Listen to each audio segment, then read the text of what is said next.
Okay. So welcome, everyone.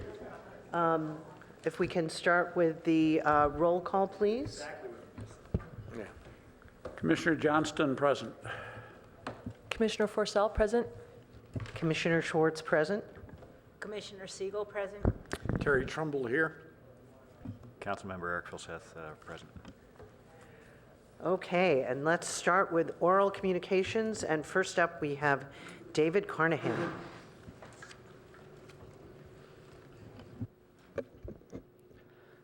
Good evening, Chair Schwartz and Commissioners. David Carnahan in the City Clerk's office. I am here to speak with you about board and commission recruitment. The city is currently looking to fill one position on the Historic Resources Board, 3 on the Human Relations Commission, 2 on the Public Art Commission, and then 2 on the Utilities Advisory Commission, although we are hoping that those folks whose terms are up are going to consider reapplying as well. The clerk's office comes to board and commission meetings to talk about recruitment because we know that both you as currently serving folks are good representatives of the city and know community members. And also we have members of the public both here and at home watching, and we want to make sure that you all know that it's a great opportunity to consider running yourself, running again in the case for some of you, or reaching out to members of the community that you know that you think would be a good fit to serve on the various boards and commissions of the city. So again, we're looking for the Historic Resources Board, Human Relations Commission, Public Art Commission, and the Utilities Advisory Commission. Applications are available on the City Clerk's webpage, cityofpaloalto.org/clerk. Applications are due March 20th at 4:30 p.m. And then for the Utilities Advisory Commissioners, your homework is to reach out to 2 community members that you think would be a good fit for one of these boards or commissions. So I'll pass out flyers for you. Thank you. Okay, thank you very much. So if we can start with the approval of the minutes from the special meeting on January 18th. I move to approve the minute. Pardon? Okay, nobody has any questions or comments or changes? Okay, then I guess do we have to do a vote? Yes, a vote. So everybody in agreement with the motion? Aye. Okay, passed. Then are there any agenda reviews or commission or revisions? Ed, anything that you? Not as far as staff is aware. Okay. Any other requests? How about reports from commissioner meetings and events? Just me. Okay. So this month I went to Distributech, which is a big trade show down in, this year it was in San Antonio, and what was also held simultaneously was the Smart Energy Consumer Collaborative. And they had a symposium, an all-day symposium, and they had a lot of different interesting speakers. And the keynote was delivered by a woman named Felicia Etheridge, who's the Chief Customer Engagement Officer of CPS Energy, which is the largest muni in the country, and it's based in San Antonio. And Felicia used to be at Pacific Gas and Electric, and she gave a great talk, and it was their theme, their vision is about the power to dream.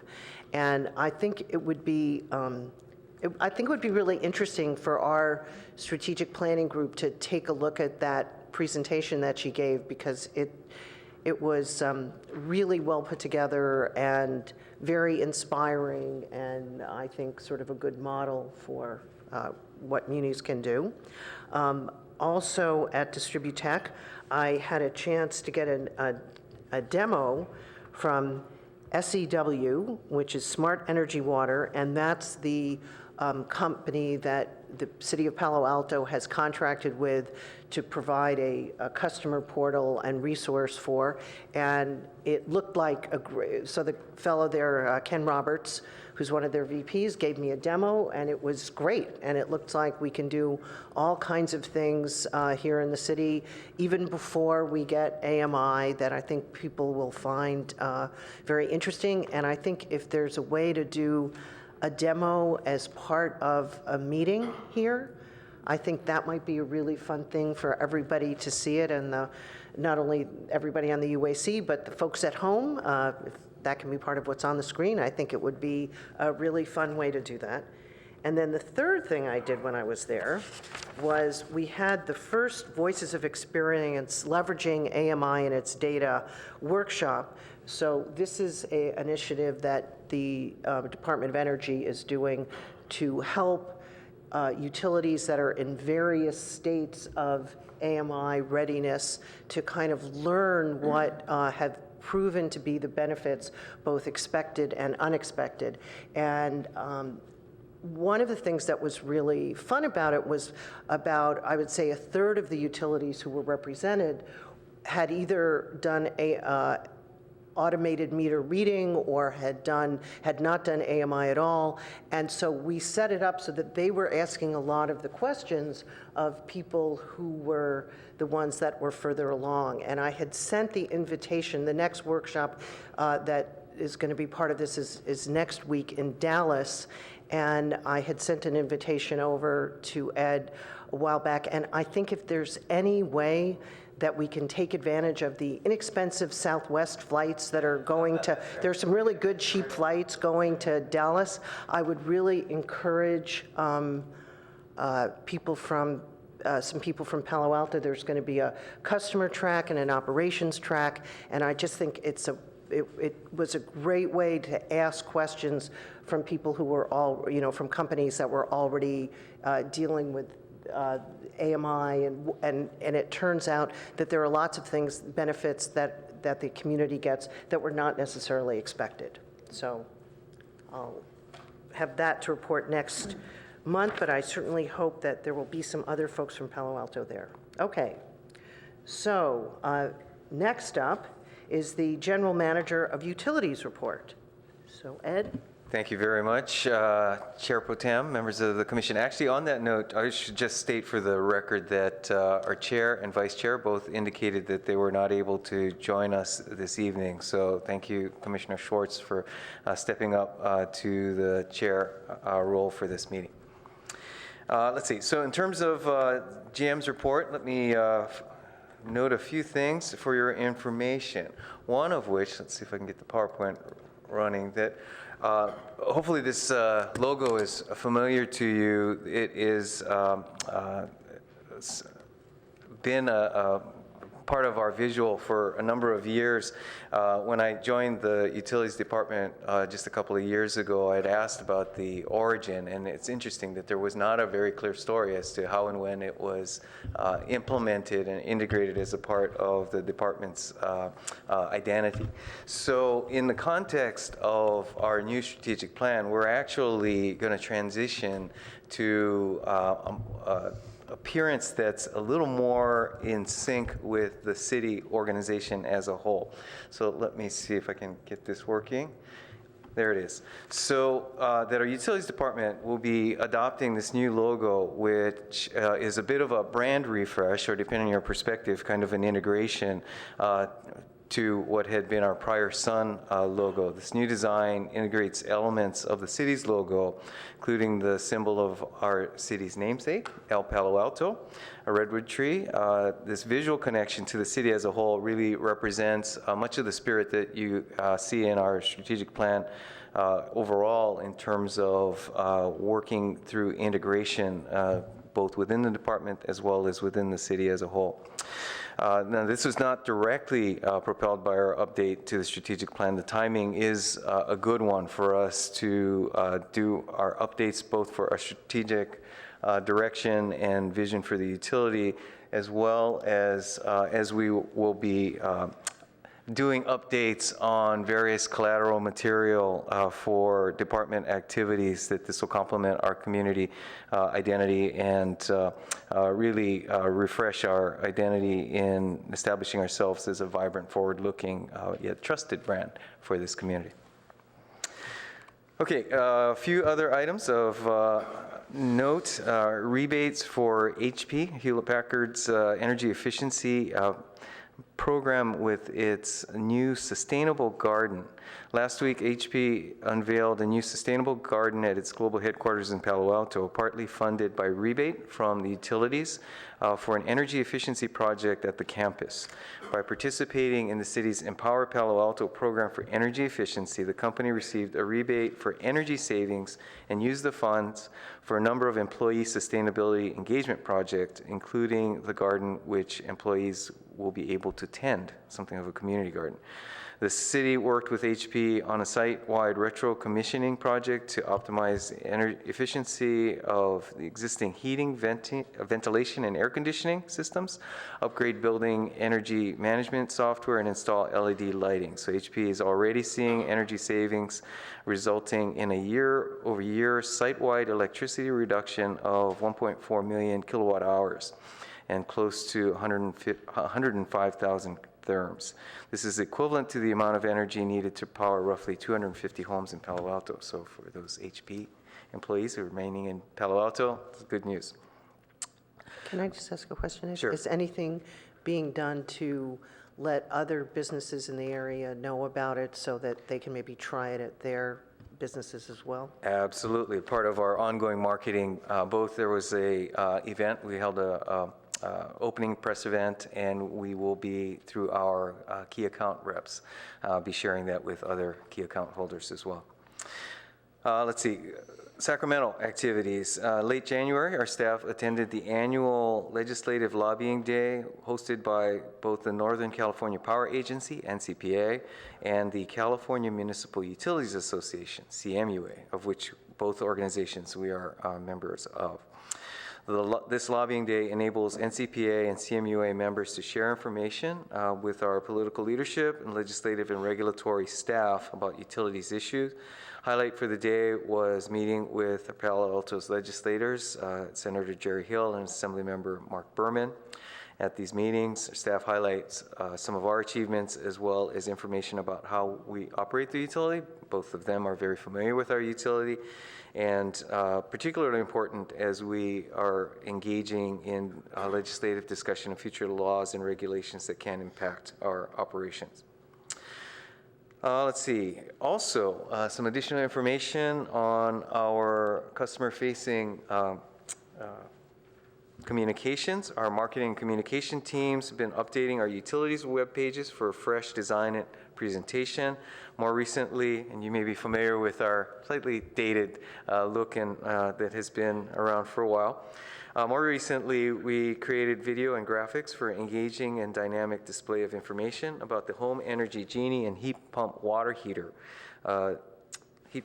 programs. Commissioners may be especially interested in viewing video testimonials that are the click links down below. One of our featured participants is Catherine Crystal Foster, wife of former UAC Chair John Foster. No remuneration involved, I'm sure, whatsoever. The our utilities environment is done within the context of the city's platform, so there are some restrictions. I know it is a somewhat cumbersome environment for much of what staff across the city have been attempting to do in terms of evolving some of the look and feel of the website, but this is definitely progress, and appreciate the work of Catherine and our team moving us forward. Now, last item of note, one I think that you'll be very interested in terms of our hydro conditions and update on water supply. Palo Alto's potable water supplier, the San Francisco Public Utilities Commission, reported the February 1st snow surveys in the Hetch Hetchy watershed, revealing snowpack above 8,200 feet at about half of normal for this time of year. Evaluating the entire snowpack, it is about a third of average to date. While the snowpack is lagging, system storage remains high for this time of year, and demands continue to be below pre-drought levels.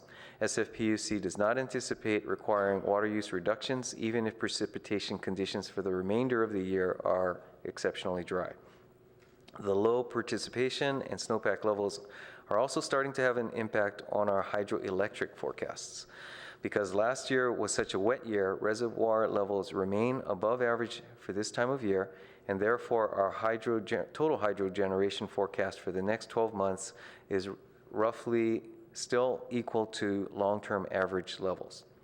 Still, this represents a sharp decline from our outlook just a few months ago when we projected well above average generation levels for 2018.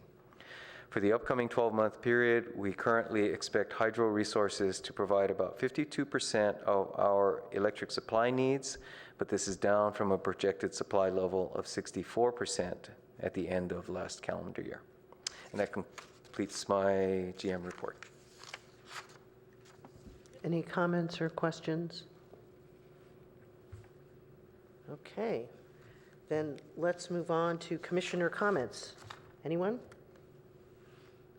Okay, we're moving right along. Anyone? I don't think we have any unfinished business. Okay, so let's start on new business. Well, in fact, we probably could have listed item number 1 as unfinished business, since we did have a discussion and full presentation on the proposed 2018 utility strategic plan at your last meeting. So given that I don't have a presentation for you this evening, I would call your attention to attachment B under item 1, which is kind of an itemization of the comments that were received at your last discussion and staff follow-up where we've made revisions or have otherwise responded to the comments that were made. So with that, I put it back to the commission for your discussion. Oh, I would note that we have tentatively scheduled the strategic plan to go to the city council. There had been a number of agenda juggling moves based on other workloads facing the council. Council has quite a full docket over the next few weeks. So we're currently targeting the 26th, which is 2 weeks roughly from this week. Okay. So with that, back to you.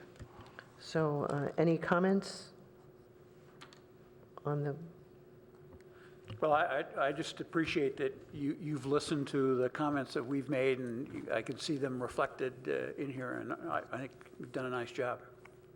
Thank you.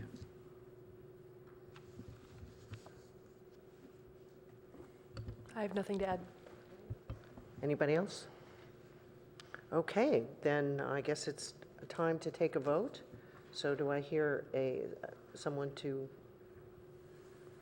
you know what, I don't know Robert's Rules of Order. What's the language? A motion to. A motion to. Recommend to approval. recommend for the, yeah, so City you council don't to do this approve. job.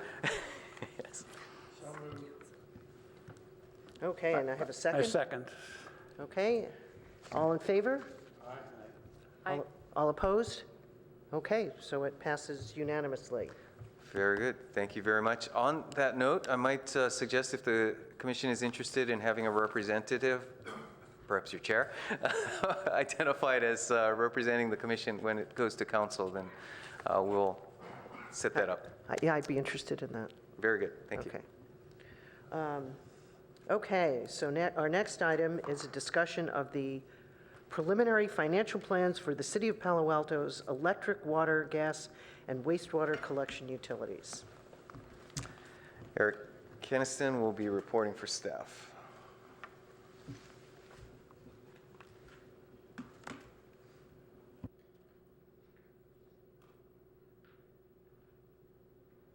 And actually, as we're doing this transition, I would note and recognize Monica Badia, who has been stepping in while John Abenschein has been out on paternity leave to manage our resource management division. She's done really an outstanding job. Jonathan is now back part-time, and so we're transitioning him back into his day job, so to speak. And in the meanwhile, Monica will continue to provide oversight for the division. But really would like to acknowledge and thank Monica for stepping in. I think it's been a good experience for her and absolutely been a positive one for the organization.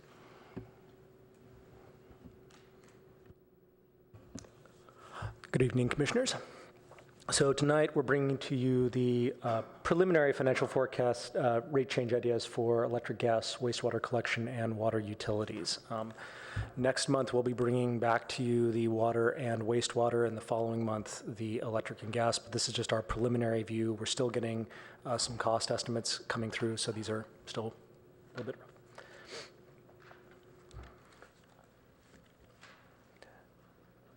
So yes, the four funds, electric, gas, water, wastewater, refuse, projections are included for information. Right now, they're not projecting on having any rate increases for FY19. So just want to kick off and say, to start, taking a look at average or median residential bills, the city of Palo Alto is currently well below average of regional utilities. We're about 14% below what others are on the aggregate. Santa Clara being an outlier, but you can see we're well below Menlo Park, Redwood City, and even Mountain View, Los Altos. So, we're doing quite well when it comes to the overall portrait of our utility and utility bills. Because what we're going to be recommending this year is a 5% overall bill increase, roughly similar to what we actually mentioned last year, about a 5% as well, about a $13 per month increase. Making up that are a proposed 8% electric rate increase, 4% for gas and water, 10% in wastewater, and like I said, refuse is currently not projected to have any change this year.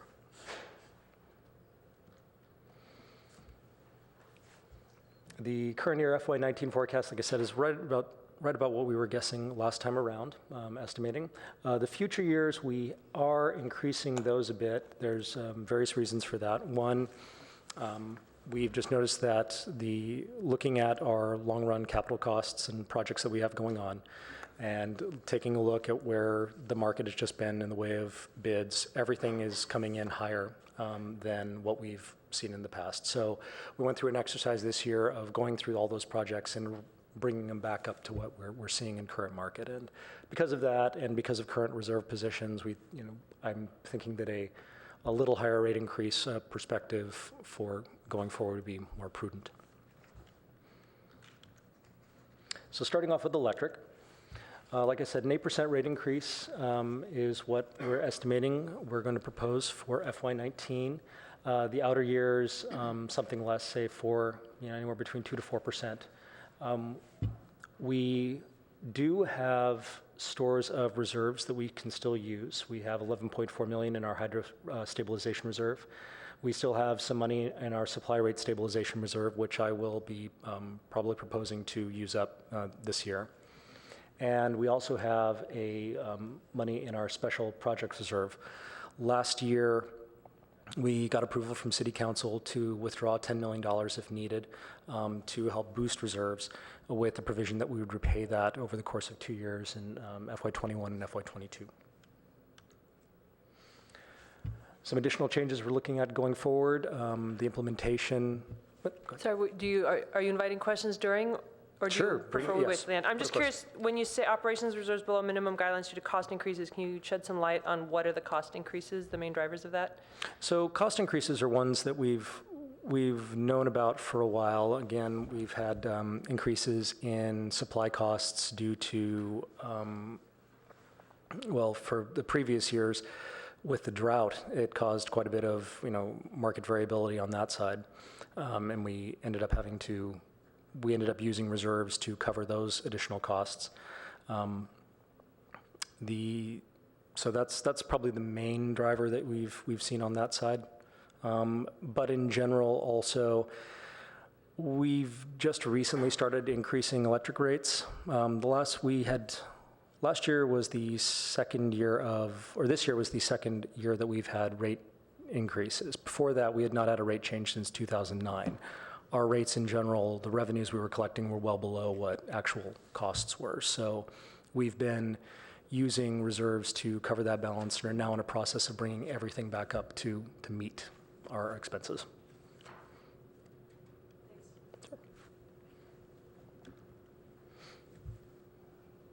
So this is a perspective on where we're seeing future costs, what we're estimating right now. And the electric commodity is the one you see it's growing. On that side, we're seeing large increases in our transmission costs going forward. One, there's a lot of, just in general, we're getting passed through a lot of costs from PG&E to redo all the transmission work, but also there are additional costs, pardon me, for in, increasing, getting new lines out to new renewable projects that are going online. So we also, in our forecast, we do have the cost of additional renewables that we are buying in the future. Capital costs here are increasing slightly.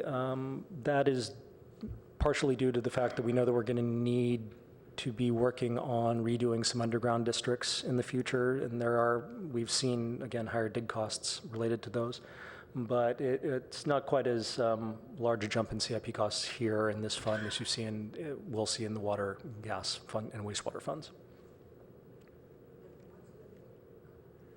What's the big jump in operations? So operations costs, really that's getting back up to in FY 18 and 19, we're hoping that things get back up to a state of normal. We've been understaffed for quite a while in operations, and we're hoping to pick back up and hire more staff and get back up to full staffing. So, as I said, the supply and distribution operations reserve ended FY 17 below the minimum levels. We did get approval to do transfers from some of from the state rate stabilization and other reserves. We did not do those transfers at the end of FY 17. We'll do some transfers here in FY 18 to bring everything back up and get them back above the minimum range. The goal in any of our reserves, just to reiterate, is to try and get ourselves back up to target by the end of the forecast period. So we do have a little bit of leeway in how we can choose that trajectory in getting reserves back. Generally, we like to move them up, get them back to target faster, but we can always play around with that if we need to. Overall, our supply reserve adequacy, we do have enough in reserves to cover our risk assessment levels. And here we do show that I will be projecting the need for withdrawal from the Electric Special Projects Reserve in FY 18. Most of that money will be, I'm going to recommend, will be sent to the distribution reserve, which is also below minimum. But we'll be also recommending a small pull from the Hydro Stabilization Reserve, as well as a draining of the Supply Rate Stabilization Reserve funds. So, notable difference, last year's, we had projected that we would need to completely drain the Hydro Stabilization Reserve, but I'm thinking that we can probably leave some funding in there for the future. Again, Distribution Operation Reserve, end of FY 17 was below minimum, but we'll be bringing in funds to help stabilize that, as well as that's quite a bit of what the proposed rate increase will go to help remedy.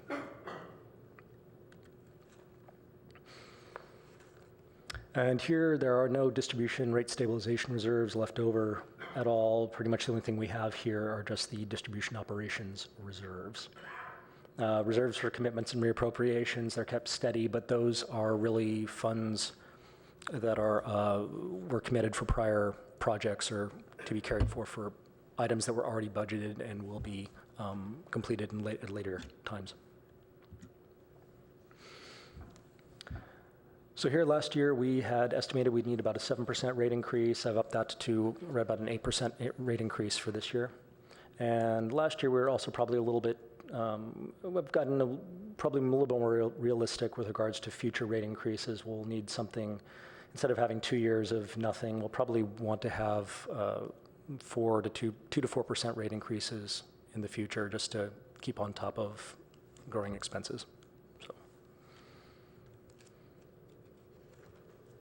Some uncertainties right now, cost of smart grid.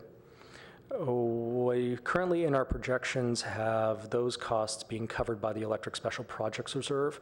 That's not that's a suggestion. That's not a guarantee that has been approved that it would directly come from that. If we do need to fund that from rates, that will change our future cost profile or rate profile.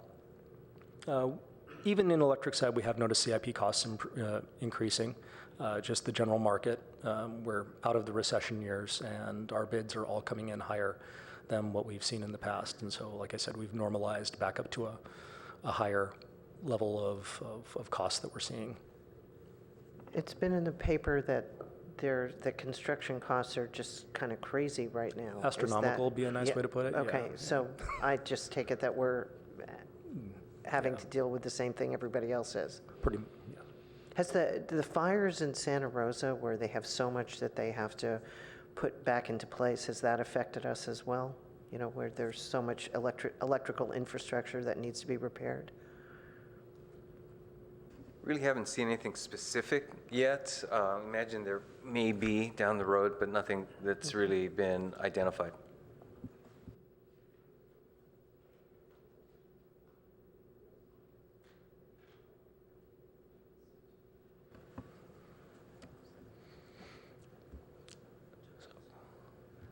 And that actually finishes up my preliminary presentation for electric. I can take questions individually, or we can wait until the end, or... Anybody Mark, have you any want- questions? Lisa?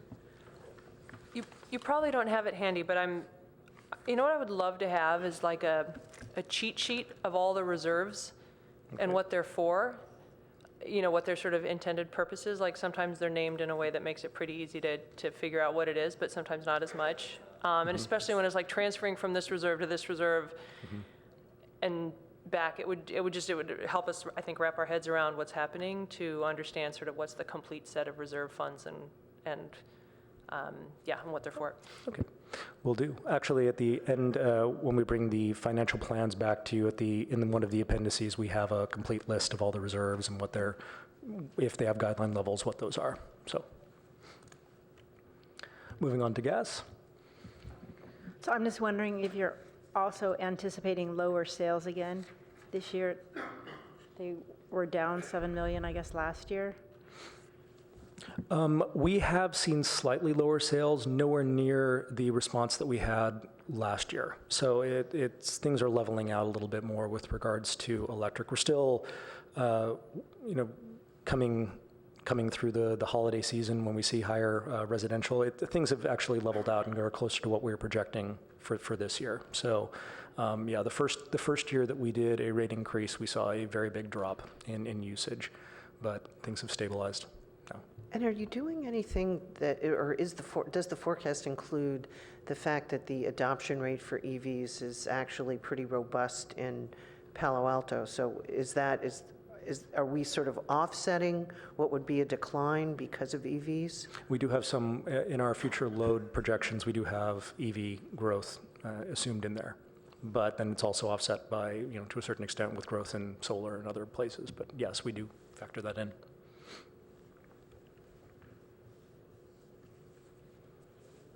Move on to gas. So in gas, we're projecting the need for a 4% non-commodity rate increase. And when we talk about gas rate changes, we keep certain assumptions steady. The cost of commodity, which we pass through monthly from market cost. We also have certain costs which are also passed through, the transmission costs from PG&E. The cost of cap and trade allowances, we pass through those, and carbon neutrality charges, we also have those as pass through. So the 4% is strictly discussing the distribution-related charges, and that's what we're planning on increasing. In any given month, whether or not customers will see 4%, it could be higher, it could be lower, depending on what those other market-driven charges do. And as a bit of a warning, PG&E does have a pending rate case out there to up some of their transmission charges again. So I believe it could have upwards of a 10 to 11% rate impact, if I'm not mistaken, is one estimate. But some of their rate cases can take years to resolve, so when it actually hits, we'll have more information. Here we see a case where we have seen much higher capital investment costs. In prior years, we've had some hiatuses in regards to spending for capital investments. In FY18, we do have the downtown project. There's quite a bit of extra cost related to funding and working on that. That's also a reason why we have slightly lower costs in FY19, because we assume that we're going to be working on this project for a bit. Going future in FY20, 21, we're again taking a look at our existing main replacement projects, bringing them up to what current current market costs and bids are showing, so just a revaluation. 2021 also has an additional cost related to changing out all of our meters to AMI for in relation to smart grid implementation.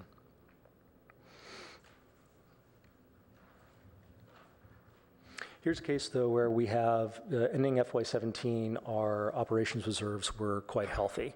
So we don't need to do as much of a rate increase as we otherwise would in face of some of the mounting costs that we're seeing.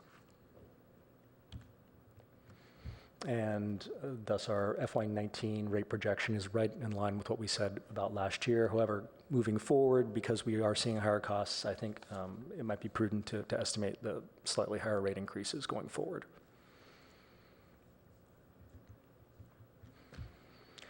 Some unknowns, long-term decrease in consumption due to fuel switching. It's still always an unknown. Right now, the cap and trade program has had a little bit of resolution, so we're feeling a little bit better about that, but there is always a looming unknown of how many allowances we'll receive from ARB and what that will mean to us and to our ratepayers. So one of my concerns in this area, bringing up the fuel switching, so with Diablo Canyon soon to go offline. Okay, so California already has not made a dent in its carbon content. You know, we have not, even with all the incremental solar, we have not brought down the carbon content of the generation mix. Okay, and when we lose Diablo Canyon, which if there's not a way to stop, I think it would be great if it could be stopped because I think it's no carbon electrons. But what worries me is that if we really are pushing people to do fuel switching and we lose Diablo Canyon, which right now looks like it's likely to happen, then that is going to be a less efficient way to, from a carbon standpoint, to achieve the goals. And so I guess I just keep coming back to it's not really achieving our goals, and so why are we continuing to push it? And have you looked at sort of the impact of what's going to happen when we lose Diablo Canyon? I have not, but I'll ask staff who has been looking into it and see if that's been evaluated, and I'll try to bring that back to you to probably won't be next meeting, but the meeting after when we discuss gas forecasts. Well, I think the only thing I would add is that I wouldn't describe what we're doing as pushing so much as providing the options and facilitating for those who find what the advocates are now calling beneficial electrification. So really not pressing the move any more aggressively than, again, providing options and providing financial incentives where it does make sense for those consumers. But I think that when we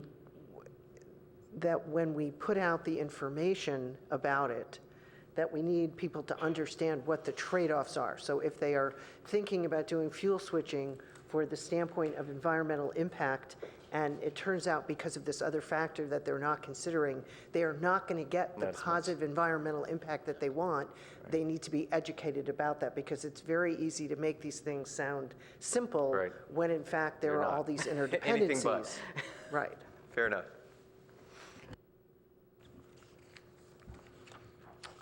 And that finishes my presentation for the gas utility. Any questions on gas? I did have one question. Last month, when we got the quarterly update for the fourth quarter of FY 2017, under the gas utility overview, it talked about the gas main replacement project being delayed, and one of the explanations was a shortage of qualified staff to perform the work. And so I'm wondering if that's been resolved and how that shows up in the budget. To a certain extent, yes. We have picked up additional staff to support the gas utility. It always is an ongoing issue, both in terms of attraction and retention, but at this point, we're in better shape than we were then. You want to be any more explicit? Okay. Thank you. Moving on to wastewater collection. Here, If for July, I will probably be recommending a 10% rate increase, which sounds like a lot, $3.48 per month on an average residential bill, and so it'll take it up to about $38.30. However, surrounding cities currently average about $51, $52, and so we're still well below median residential bills, if around here. And part of the reason that we're seeing this, we're not alone in this boat of needing to raise our wastewater charges. A lot of the treatment plants that we have in operation up in, throughout the peninsula were built decades ago and are now reaching the end of their useful life. We are all in a position to where we need to do a lot of capital work to bring these plants back up to snuff, bring them up to meet current and future regulatory needs. So I think we're going to be watching and seeing all of our wastewater rates going up to meet the needs, the costs that we're going to be seeing to bring all these plants online. Plus, bond funding has not been as plentiful as it probably was been back in the past. So we're having to do more rate funding of some of these measures than we would really love to, but that's. Sorry, question, but I thought wastewater collection was just collection and not treatment, and so if the treatment plants need capital investment, why does that affect the collection utility? Wastewater is actually, wastewater collection, it pays for part of the, so the wastewater collection is it's part of the system, the mains to get everything out to the treatment plant, but we're also partners in that treatment plant, and so we pay the treatment plant to treat the sewage that we send to the plant. Now, what is benefit for us is that we're part owners. We operate and we run the plant here in Palo Alto, but we're only about 33% of the overall inflow. It's part of those costs are shared by City of Mountain View, Stanford, East Palo Alto. And so when we talk about treatment costs and treatment operations and treatment-related CIP, there's a lot of work, but we still bear a portion of those costs, and we try to represent them within we have to pay that portion. So here in the graph, it's the blue lines that you see here. The light blue are the operation-related elements, and the dark blue is the capital expense, which we do see going up in future years to help bring our treatment plant back up to snuff. But so too, we also have additional costs for our, in the orange is the collection capital expense. That's the mains running in the streets. So, and again, having dig costs going up, and we are anticipating that those costs will remain high to do those replacement projects as well in the future. So just a question on the treatment plant. Is the treatment plant revenue neutral? In other words, the treatment plant doesn't make a profit. So the costs that we bear for treatment is basically the cost of the treatment. Yeah, any costs that the treatment plant incurs are divided out amongst the partners based upon their relative usage of the plant. So they break even every year.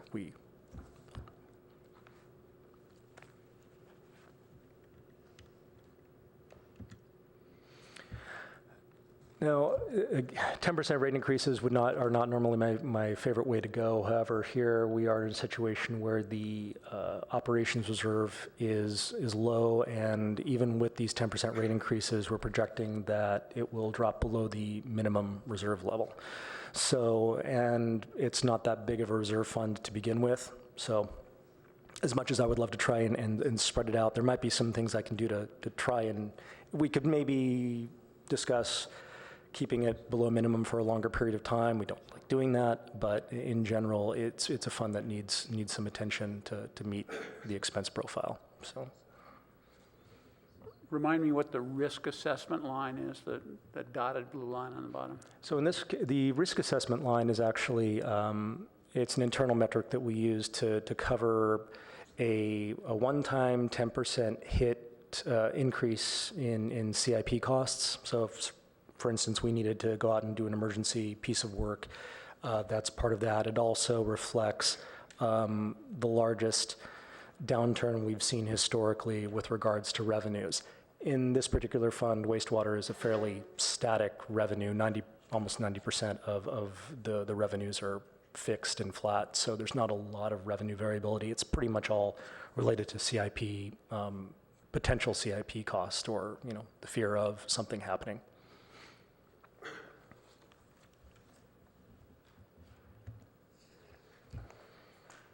And again, because we revised everything up, my estimation at this point in time, still preliminary, is that we'll need to do a series of 10% rate increases for the next few years. I'm hoping, again, that maybe we can take a look at that and revise it and bring it down somewhat, but that's preliminary, again. And actually, yes, really here, it's increasing costs that we're seeing related to doing ongoing capital work is one of the major drivers here on this side. So that ends my wastewater presentation. If you have any questions or comments? So I have one. So there's been a lot of discussion about, that we're dealing with deferred maintenance. And so maintenance got deferred, so we have to have all these capital projects that have to be done. The decision to eat up the reserves was made before I got on the commission. Do we need to have some sort of explanation for people about this? I mean, I just think that it's reasonable that people in the community might have questions about it, and I just do you get questions from people? Maybe is the way to ask it. I mean,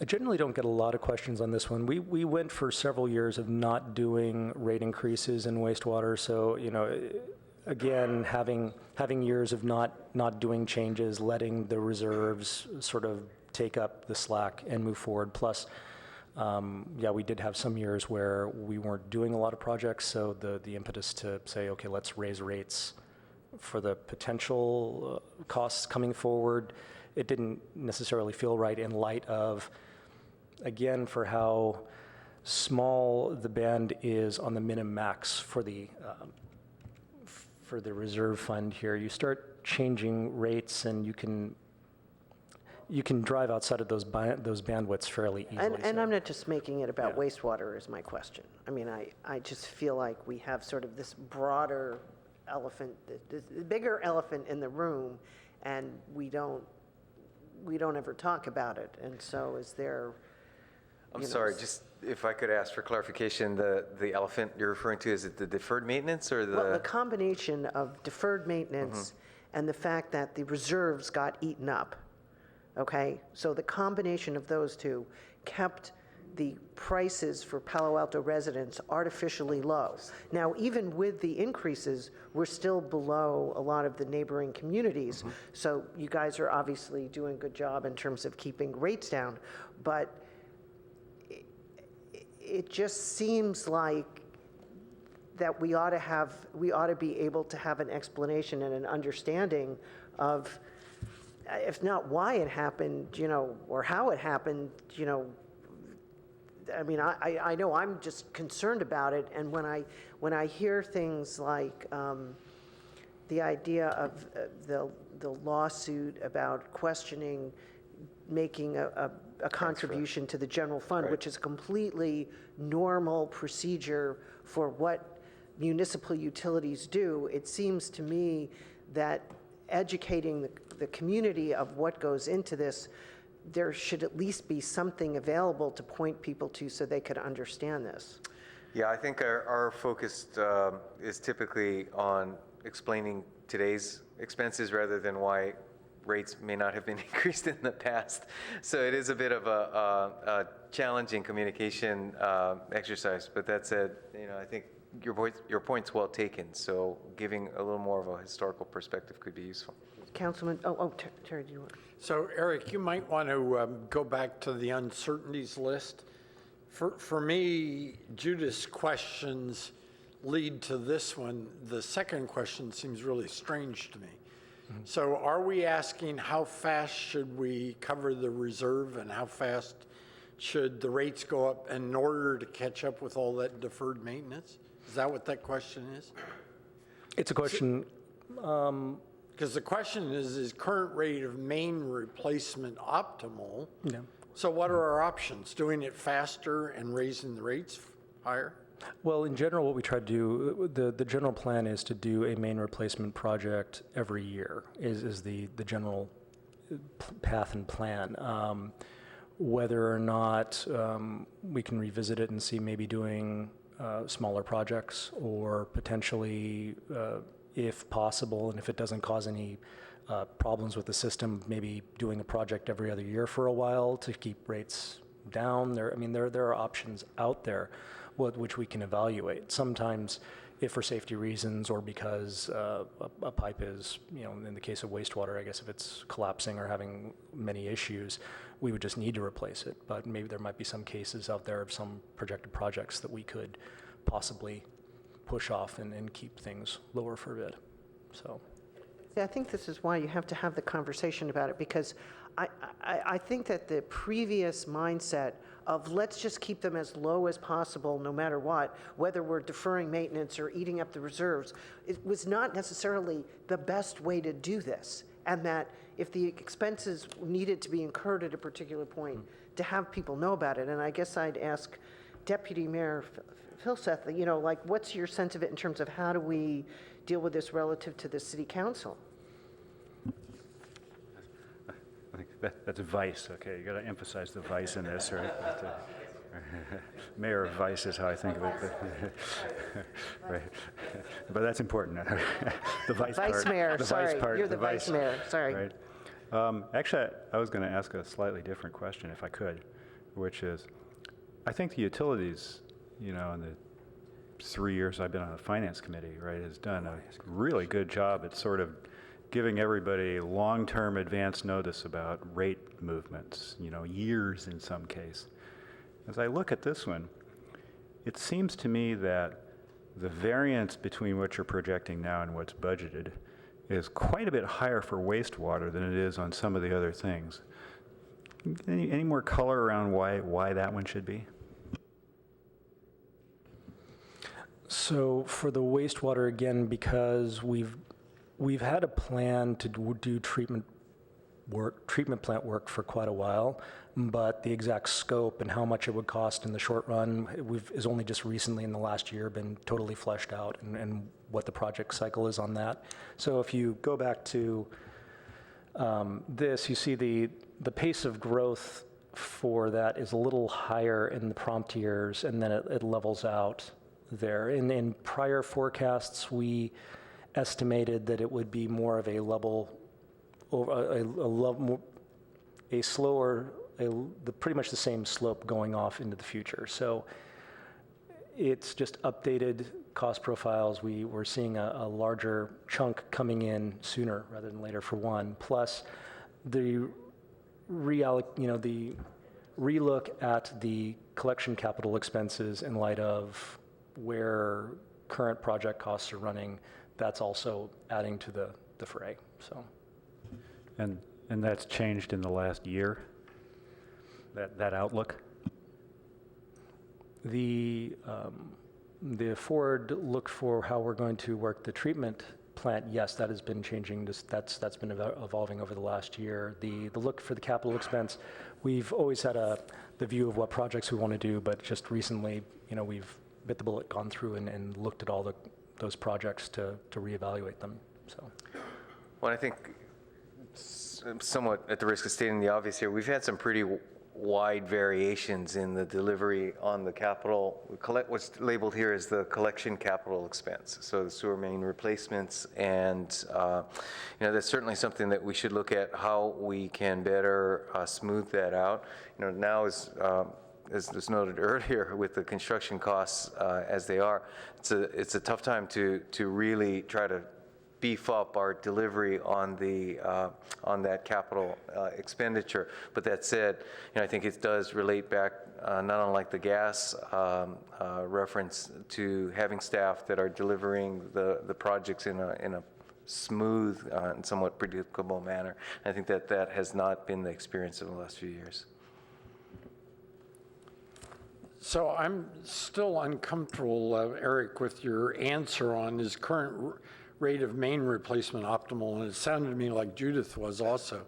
you sound like you're extremely well prepared for a council member who wants to lower the rates. But we deferred maintenance, can we catch up quicker?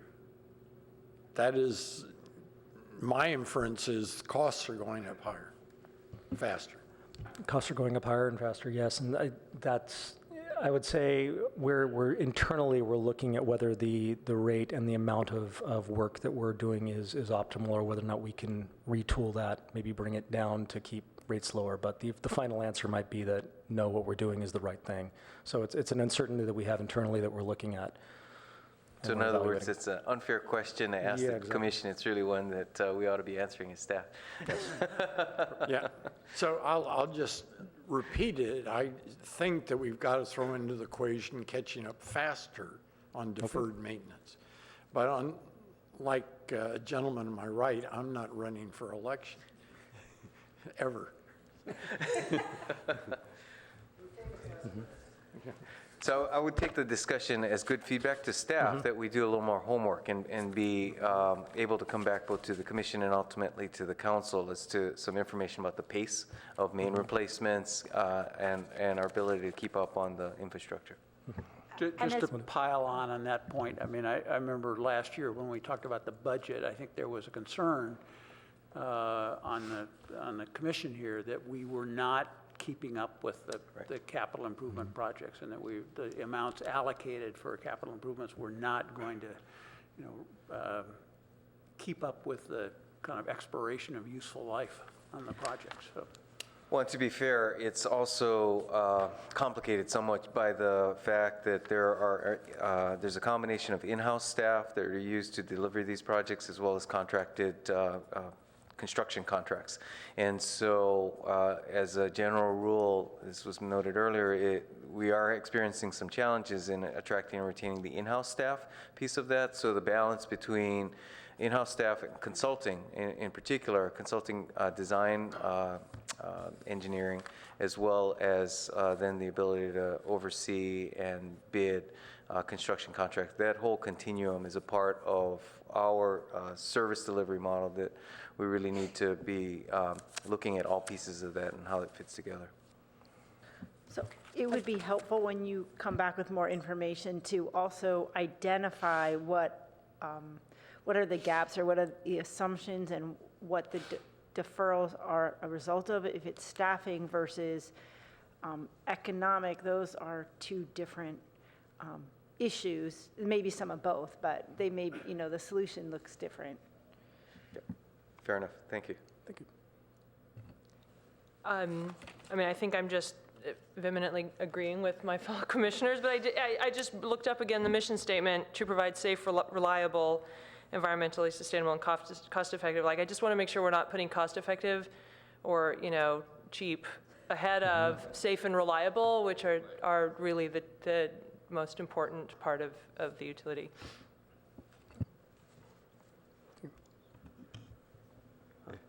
Yeah, if I can belabor it just a little more, and basically a +1 to what Commissioner Forcell just said, and a number of other people here, is that, the costs of delivering safe and reliable service to the community, they are what they are, right?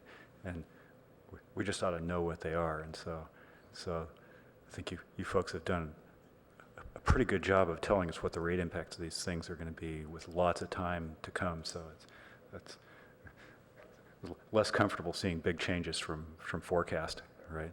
So. Okay, thank you. Anybody else?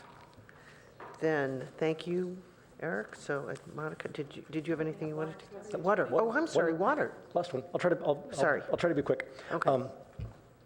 Here, a 4% overall rate increase is what we're looking to need on the water side. Again, we're looking at, pardon me, we do have increased costs related to both CIPs, but also main replacement projects, but also we are seeing a need to put money into beefing up our storage systems, our reservoirs, our tanks. So that in the prompt 3-year plan is about a $3 million a year additional expense, as well as again in FY21, a cost to redo most of our water meters to bring them up to be read by AMI.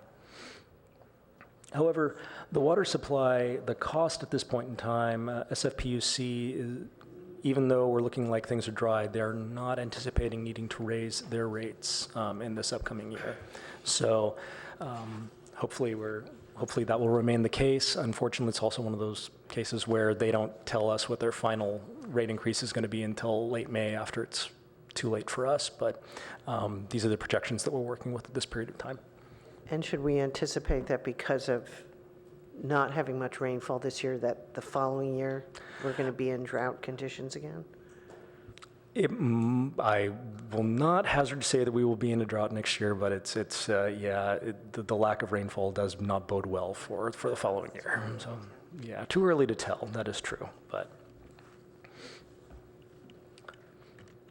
Here's another case, though, where out of FY17 and 18, this fund has fairly healthy reserves. In this particular case, we're coming out of a drought, and it's always a bit of a challenge to estimate how much people are going to use, how much of a rebound we're going to get, or how fast it's going to be. In this particular case, we've seen usage roaring back. In fact, this year, it's about 15% higher than what I had estimated. So we're seeing people using quite a bit more. And we're still not back up to pre-drought levels. And historically speaking, generally after droughts, people come back to maybe about 65 to 70%, maybe 75% of where pre-drought usage levels are. But the question is, how fast will they get to that? We've seen some droughts where it takes 6-7 years, other where it comes back in 2 to 3. This is now looking like it's maybe going to be a faster recovery period than some of the others. So in this particular case, we're looking at needing, we can probably do less of a rate increase this year than what we were estimating last year. Again, in future, just because we do know that we're going to be wanting to do more work on our system for reservoirs and tanks, as well as AMI. Recommend doing a slightly higher set of rate increases than what we had projected in the past. And again, the magic question is, where will this peak end? Is this the year where we hit our magic usage level, or does it continue to rise? So I have my crystal ball going constantly on that one. But. Oh, thank you. Grazie. So. And here's again, this sort of gives you, this is the long run view going back to 1975 of where water purchases have been here in the city of Palo Alto. And you can visualize the long run trend line of continually decreasing usage. The green bars generally denote periods where been declared drought. So you can see, sometimes recoveries take a while, other times they come back pretty quick.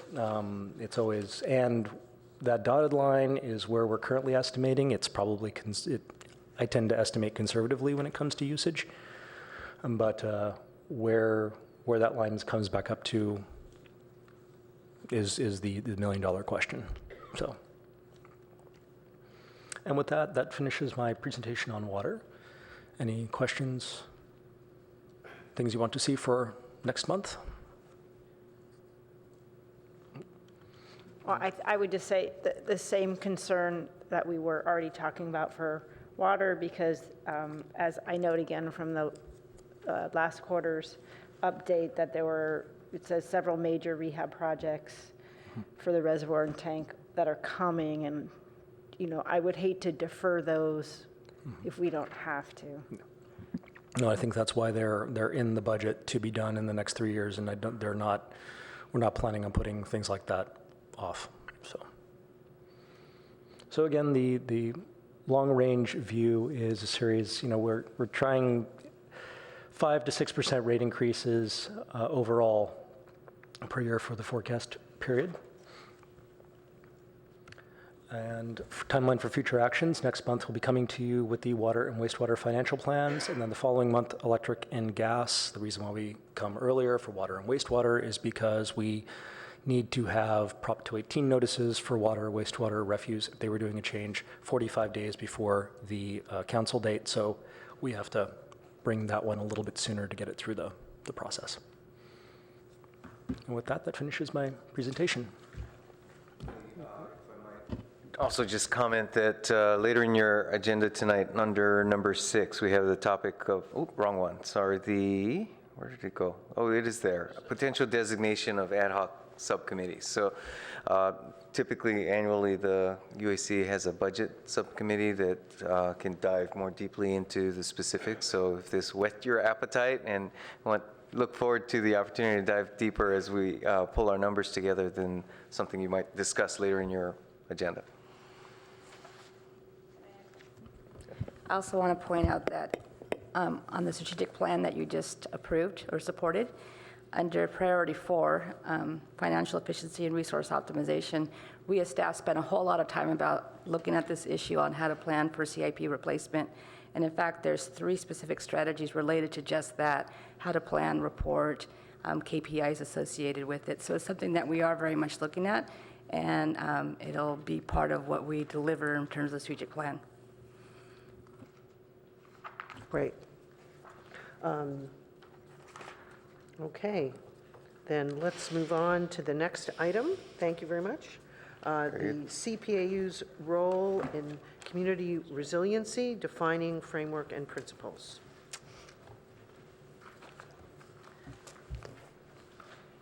Debbie Lloyd will be reporting for staff. We've got before you something of a foundational report that can hopefully tee up a discussion of where the UAC would like to go with this topic. Again, direct outgrowth of our strategic planning effort. Good evening, Commissioners. Debbie Lloyd. I'm currently Acting Assistant Director for Utilities Engineering. We don't have a prepared presentation here, but this was brought to you for discussion. In the report, we lay out our next steps for trying to engage the Commission in a couple of workshops to lay the foundations, the framework of how we approach the concept of resiliency and the utilities' role in that.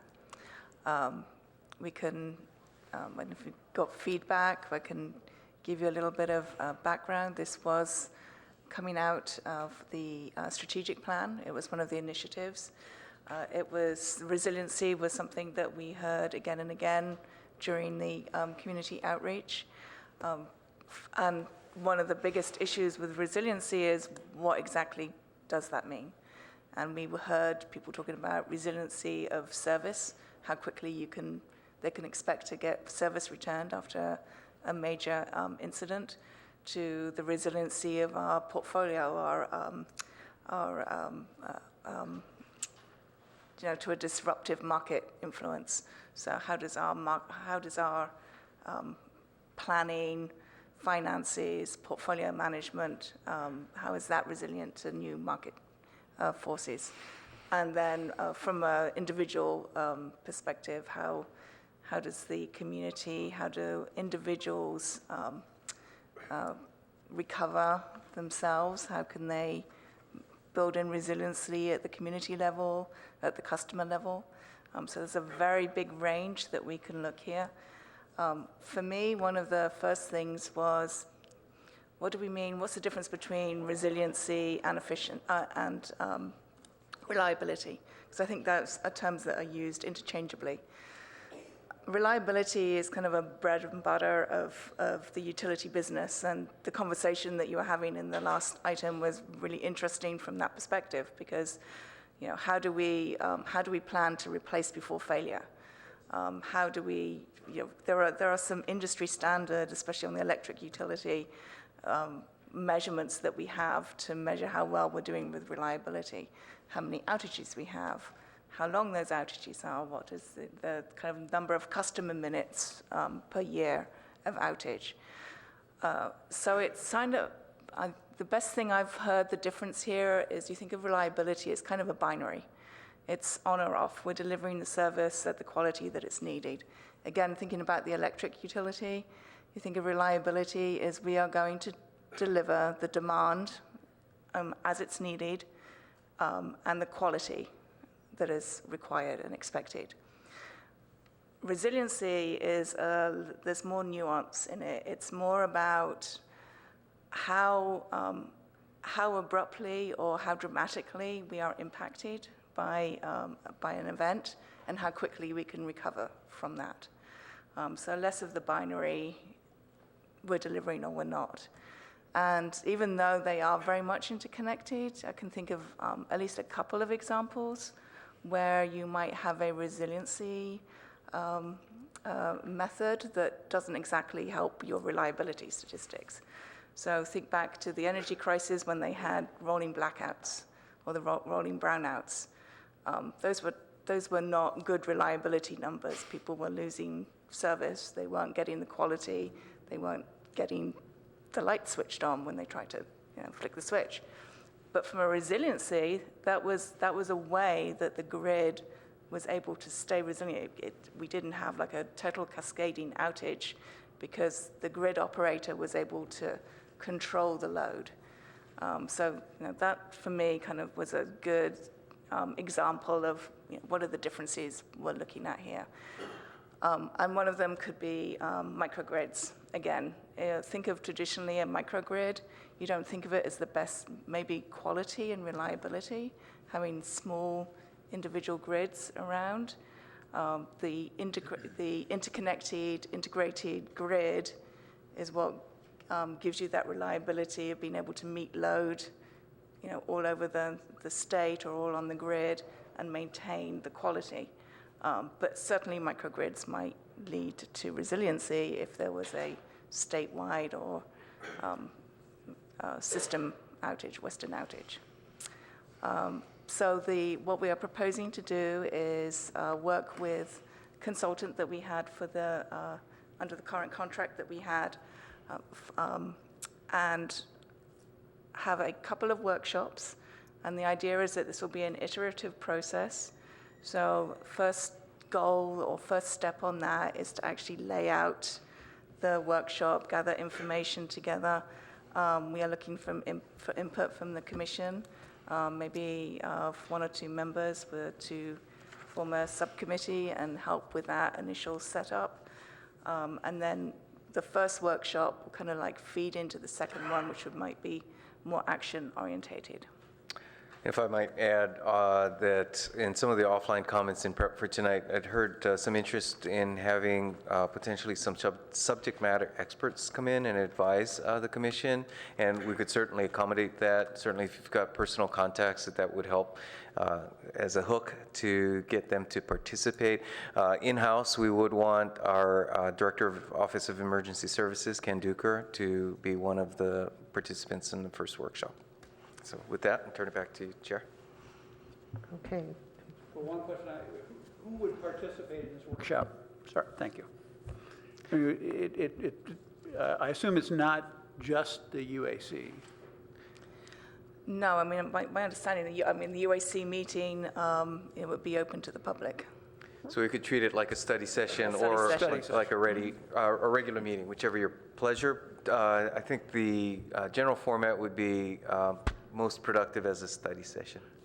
But that format, as opposed to the sessions we had for the strategic plan as a contrast. Plan, right. It wouldn't necessarily be something where we'd expect a third party to present to you. It would be more an opportunity to perhaps get briefing on a specific area from a subject matter expert, and then a discussion that would be facilitated by the consultant that we have to help organize the thoughts and put it together into some next steps.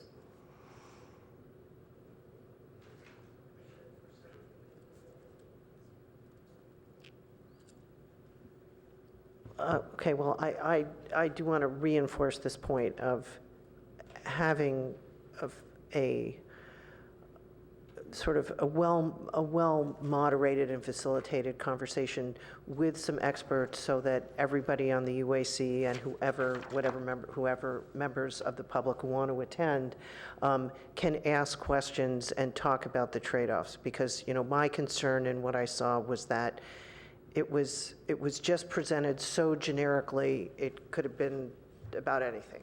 And I think that there are some very specific issues that are at play here, and that, I would say that the distinction that I would draw between reliability and resiliency is that reliability is about the routine performance of what you're doing, and resiliency are either completely unexpected or things that, okay, maybe they can be anticipated, but the idea that there's a good chance there might be a major earthquake, we don't know exactly when that would be, but we need to be prepared if that happens.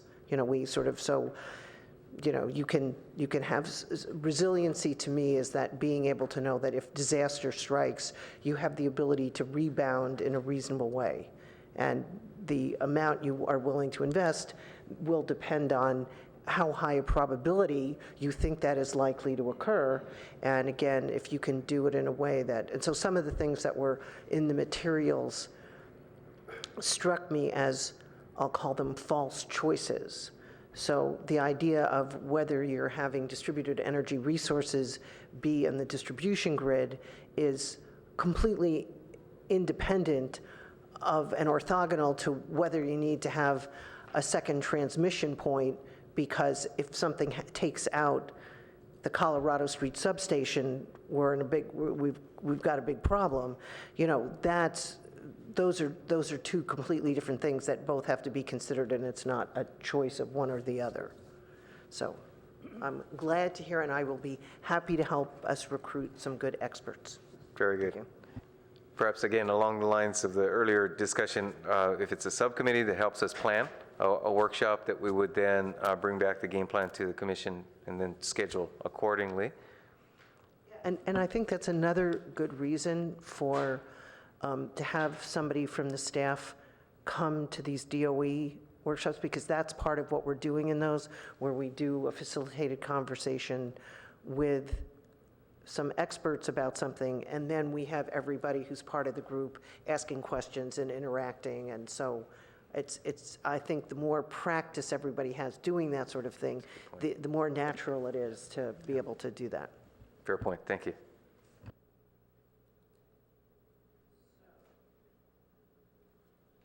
Anything else, or can we move on? Okay, so now we're going into the update on outage management system operational issues.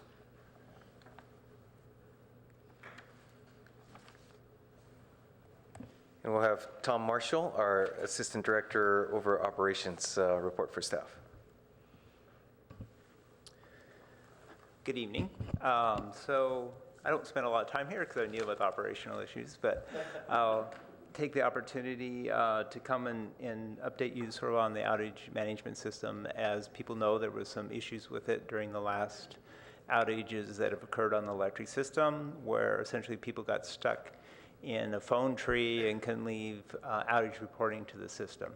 So after that happened, we went back to our software vendor, and we found out that it was an update that was done to the software, and when they did the update, they left a change that we need in our software because we're a unique customer. It was left out of the software, and it since has been updated. I think today was the day we went ahead and implemented and got it back in the software. So, speaking of the outage management system, it's sort of a one-off that was done for the city of Palo Alto. It was done about 3 to 4 years ago, and we contracted with a company. It's NICS, and it is a bigger piece of software that has a customer information system connected to an outage management system. We went in and bought only the outage management system portion of it, and what that left us with is having to write interfaces to our GIS system and then into our existing CIS system. And so we have a one-off system that that's sitting there that we're maintaining. Long term, we're going to try to make continuing improvements to it. It is a slow process because we're a relatively small customer for this piece of software, so it's a negotiation process we have to go through to make changes. And I think in long term, we're going to be looking at replacing it as we get into a CIS replacement, and smart meters will have some impact. And we're also doing a GIS upgrade to a new system too. And so when all those things happen, we'll be able to move into a different piece of software at that time. Okay, I'll ask, I know I'm like wanting to jump in here. Okay, does anybody else have any comments they'd like to make? Did you get caught in the phone loop? Yeah, oh, yeah, That we was, did. yes, We did, quite a yes. frustrating exercise. You touch on it in the memo here, but I think it would be helpful to me to understand what are the various ways that a customer who's suffering an outage can get information about it. I wasn't involved in the last outage, but I was involved in the one before that. And I got some information on Nextdoor. I found that I went to the website, and that was not very useful, or it wasn't updated regularly. So it was hard to really get information about what was happening and when it was likely to be resolved. So, I mean, a lot of times we're not going to know, exactly when things are going to be resolved as it's being troubleshooting in the field. So, in some cases, I think in the last outage, there was some repairs made, it was re-energized, and additional problems showed up as we tried to re-energize and bring people on. And so there's a lot of stuff that happens in the field as this is going on. So, outage starts, we're going to give some rough estimate when it comes back, but there's nothing we know that can tell you for sure that it's happening. Right, so my main question is, how do you get the word out to the community of this? So there's through the system, we have our communication manager. She updates social media, and so she's doing that. There's the website where it's showing the outage map and what's going on with the outage, and that's continuing on, and we try to do updates on social media as this is going on. So, I mean, the other part is we have very limited staff when this is going on. And in the operating area, we have 2 full-time operators, and we're supposed to have 5 on staff. So when the outages are going, there's probably 1 person in the office trying to deal with the outages, and at the same time, the phones could be ringing, coming in. So the purpose of the outage management system is to take that load off the operator so he can do the things he needs to do, which is to get the field crews, call them out, get them in the field, and start directing the switching operations. And so we're very short-staffed when that's going on. So I think one thing that needs to be mentioned, though, is the fact that because we don't have AMI, okay, the only way the utility knows that anybody's out is if we contact them. So the only way you can even know the scope of the problem is if communication comes in. You can't know how widespread it is. I mean, it depends on what kind of outage. I mean, if it's... Okay, yeah, okay. That's right. If we have a circuit outage, we know it's out. So we'll get a SCADA will tell us right away that we have an outage. But if it's sort of individual, isolated outages, yes, customers will need to call in and let us know they have an outage going. So the question I have is, given that okay, you made a decision 3 or 4 years ago to do this one-off kind of thing, and given that there are other vendors who have things that, maybe it doesn't have to be integrated with our CIS. Maybe that isn't the critical thing, or that you can have an export of what the files are of all the locations.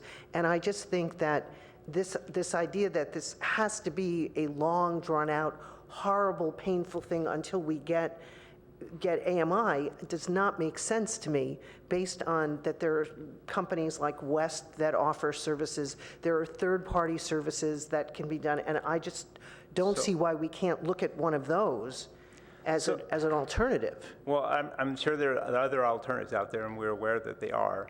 I mean, to implement something like that is not as simple as you make it sound. It's going to take a lot of staff to implement. And the other part of it is a lot of it's dependent on outage or circuit mapping that we have here that nobody else is going to have. And you have to pull that data out of our circuit maps. You have to match it up to our customer service records to figure out who's tied to what and who's got an outage going at that point in time. And that involves the systems we have. So anything you bring in, you're still going to have to pull that data from existing system. And No. it could be a different vendor, but again, you have to rebuild all those interfaces and make the system work. But I guess what I'm saying is that there are utilities without AMI who have old customer information systems, who have instituted text message alerts that if people give their mobile phone, they can text when that they're experiencing an outage. They can then get back on the same text message the notification that something's happening. Yeah, and the system we have some of those features in, but they haven't been implemented.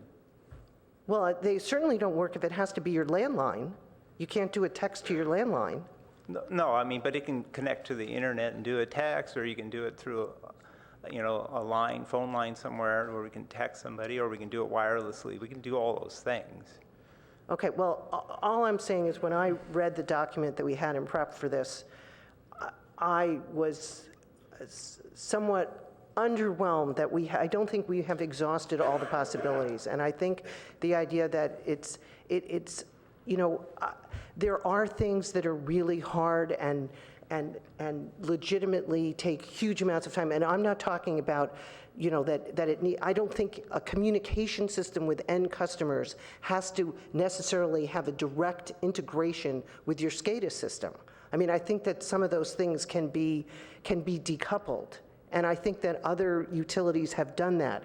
And so if we need to talk to some other utilities that have done that, maybe that can help us accelerate so that we don't have to have the fully wonderful integrated system that eventually we will have, which will be a wonderful benefit of AMI, but that's several years away. But what we have today is definitely not acceptable. And so, if there are only two operators, and if one of them's out of town because it's a holiday weekend, that we can't do anything.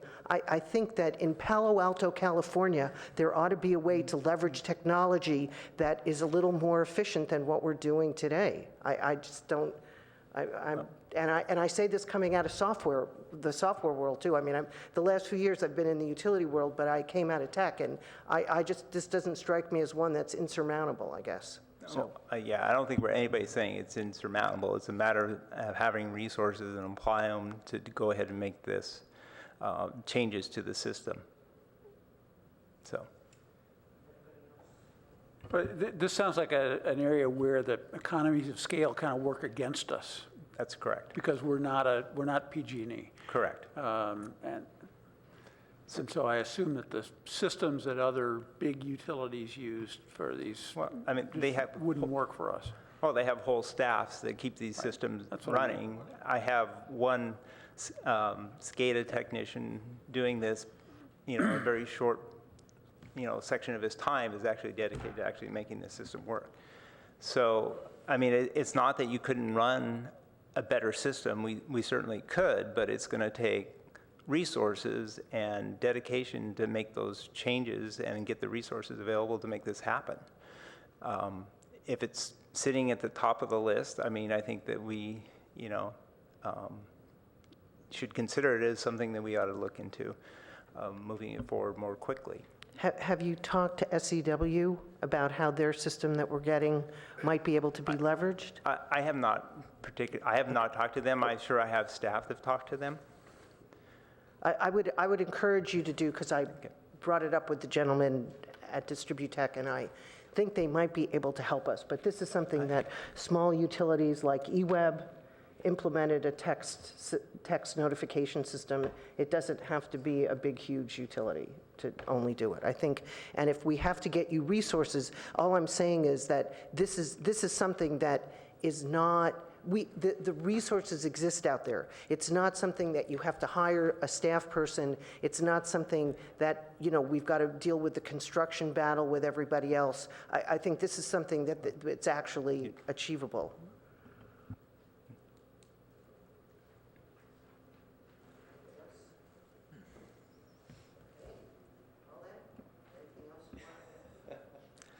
I don't have anything. Well, I suppose I'll just say that, we'll continue to look at it. In the short term, we need to ensure we have a functional system. The anomaly that was experienced with the endless loop on the phone is clearly not a functional system. So if it hasn't been already fully corrected, I think we're testing it. Is it now fixed? Okay, so that's fixed. And then we'll continue to look to opportunities to both upgrade or do off-ramp to some other system that could provide greater functionality. Okay, so thank you very much.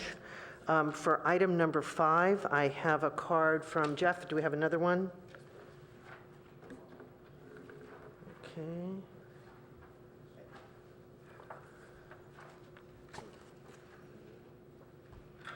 Why don't you just hand it to me? Okay, great. Okay. Jeff, you're up.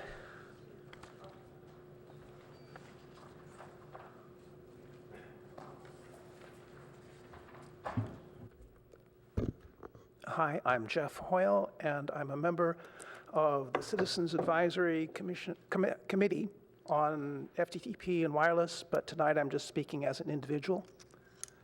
And I've sent you a message about the staff report. I found a number of errors in the description of history. You can read about that, but tonight I want to talk about something else. On the first page of the staff report, there are 3 things I noticed. First of all, staff is requesting UAC feedback. That's a little weird. UAC's job is advising council, and when UAC advises council, if staff wants to listen and get feedback, that's fine, but you know what your job is. Second, they're talking about the overall objective is to support new and future applications and technologies dependent on a gigabit speed broadband. That's too narrow in scope. We want a system for the good of the community that not only offers a number of speeds, some of which are gigabit, but also offers good prices, good reliability, good customer service, good privacy, net neutrality, and maybe a bunch of other things. Finally, staff is talking about they want to identify public-private partnership opportunities. That has failed us many times in the past, and it's failed other communities in the past. Most recently, Fort Collins wasted a year talking with people like Axia and found basically Axia disappeared at the last minute because they couldn't find the money. What I'd like Palo Alto to concentrate on is how to do it ourselves. Fort Collins is doing that. They're moving ahead. As of this last November, they voted to do it.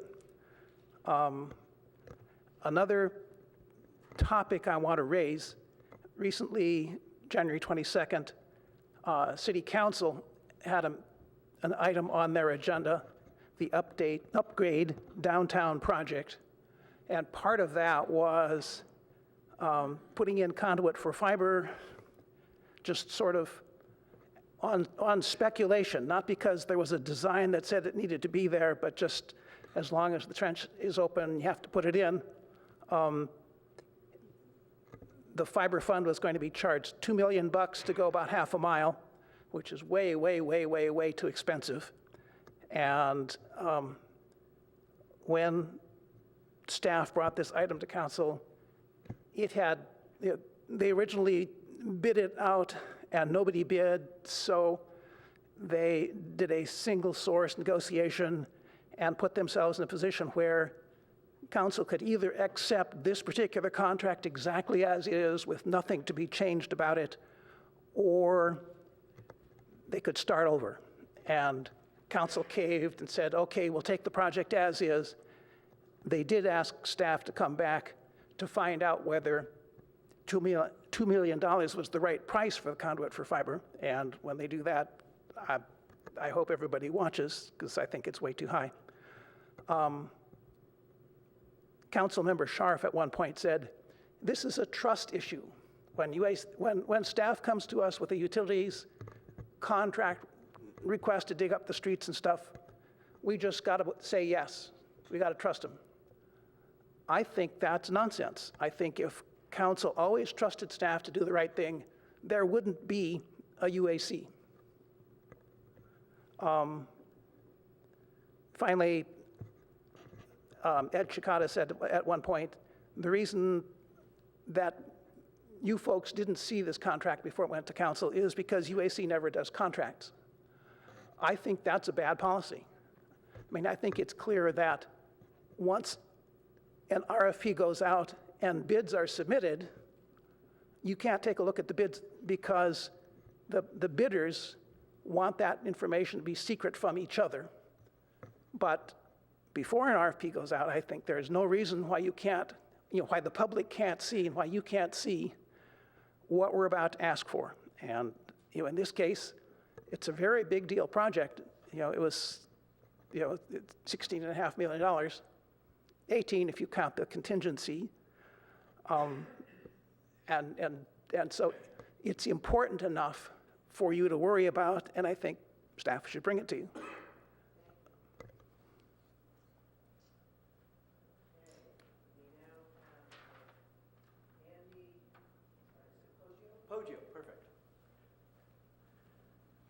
Hi, I'm Andy Poggio. I'm also a member of the Citizens Advisory Committee, and I want to urge Palo Alto, and in this case through the mechanism of this group, to move ahead with fiber to the premises.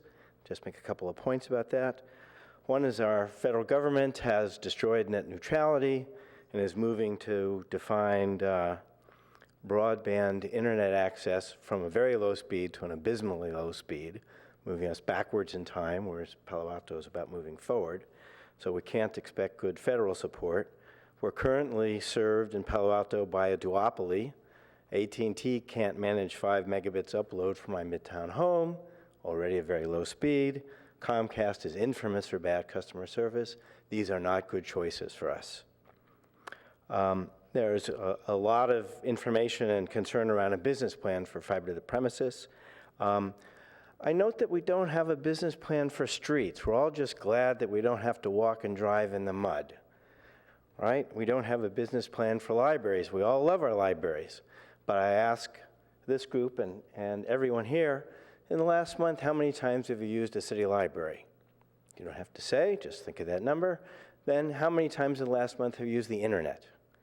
I'll be very surprised if for most people here there isn't a 10-to-1 ratio easily.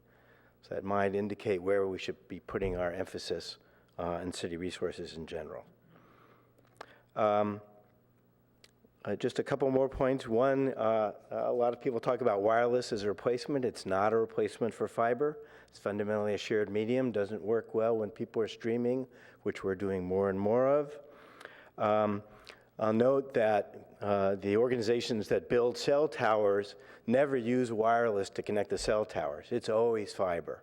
And the reason is wireless is not a replacement for fiber.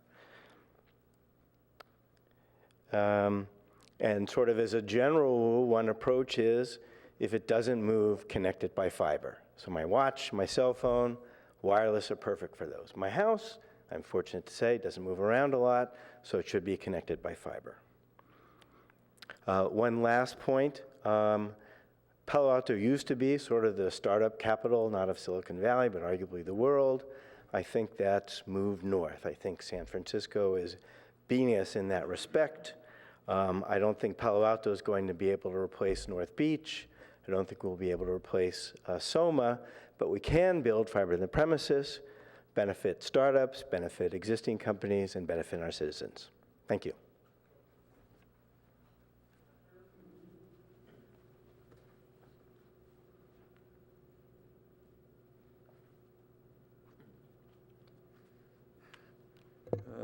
Acting Chair Schwartz and Commissioners and Vice Mayor Filsath, usually in meetings like this, we get to hear a staff report before the public gets to comment on what staff has to say.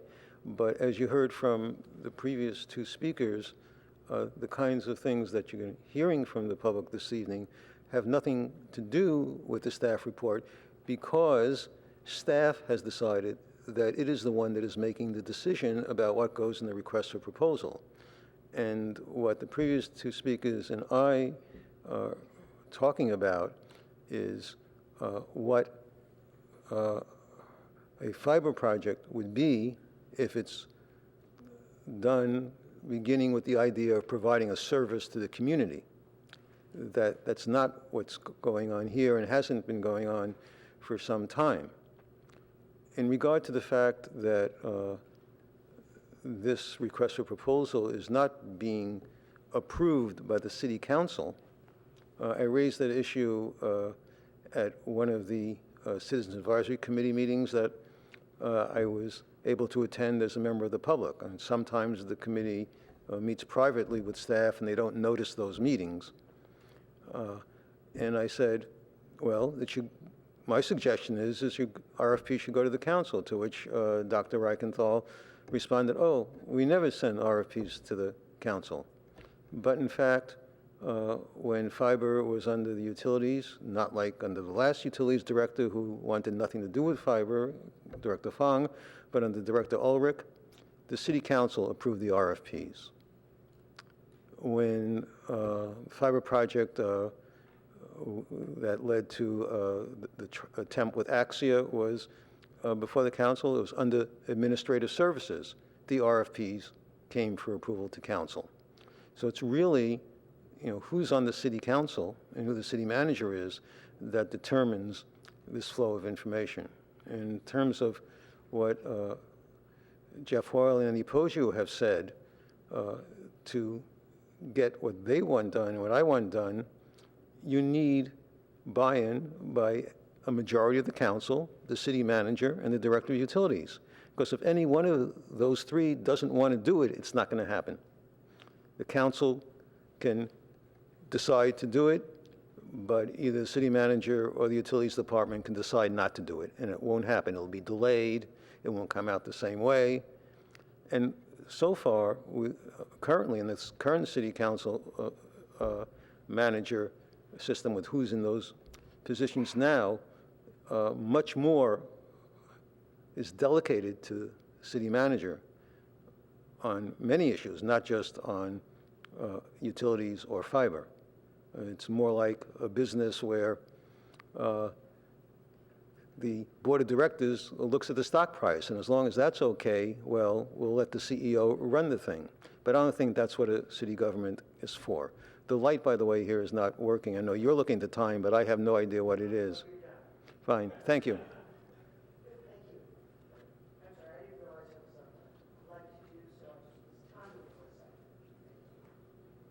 Okay, thank you for your comments.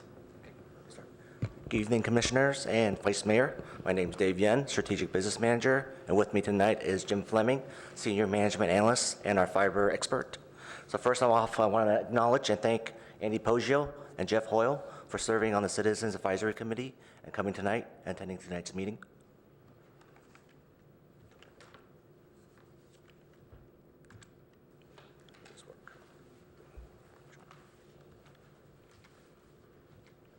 Technical difficulties.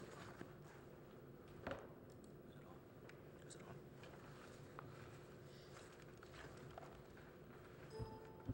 There we go. Okay. So the agenda tonight is to give you guys a brief overview of the fiber network, provide highlights of the city's 19-year odyssey or pursuit for fiber to the premises, and we'll revisit Council's August 2017 fiber motion to develop a business case and a high-level design of a fiber to the node network with an expansion option to fiber to the premises. We'll provide you a market and regulatory update as of right now, and we'll also provide you, under next steps, an update of our current fiber activities. So the fiber network was developed back in the mid-1990s. The purpose of the network was to improve command and control of utility facilities, in particular with substations and traffic signals. In 2000, we started getting interest from telecommunication providers and resellers, and even Stanford University requesting to lease some of our dark fiber. And then in 2009, we established the fiber utility. Previously, it was a subdivision or sub-fund of the electric utility. So in 2009, we repaid back the electric fund $2 million for the investment and also had an $8 million reserves at that time. In 2014, we partnered with the Palo Unified School District and expanded our dark fiber network by providing fiber to the 17 schools and the district office. And then currently, we're doing a fiber rebuild CIP project. Basically, it's to relieve some congestion points, mainly in downtown area and Stanford Research Park, and adding more fiber strands there to add more capacity. And as of right now, we have about 100 customers, 221 connections, annual revenue is about $4.5 million, and annual expenses about $2 million, and the current reserve balance is about $27 million. Here is a outline of our fiber backbone. I'm sorry it's hard to see, but you can see it kind of surrounds the outside of Palo Alto. The blue represents the aerial fiber, and the green represents the underground. The split's about 54% aerial and 46% underground. And I just want to note that there is a lot of fiber in the downtown area, which is what's called out in the left box, lower box, and on the right hand of that is the Stanford Research Park. There's a high concentration of fiber in those two main areas. Now I'm going to pass it on to Jim Fleming. Good evening, Vice Chair Schwartz.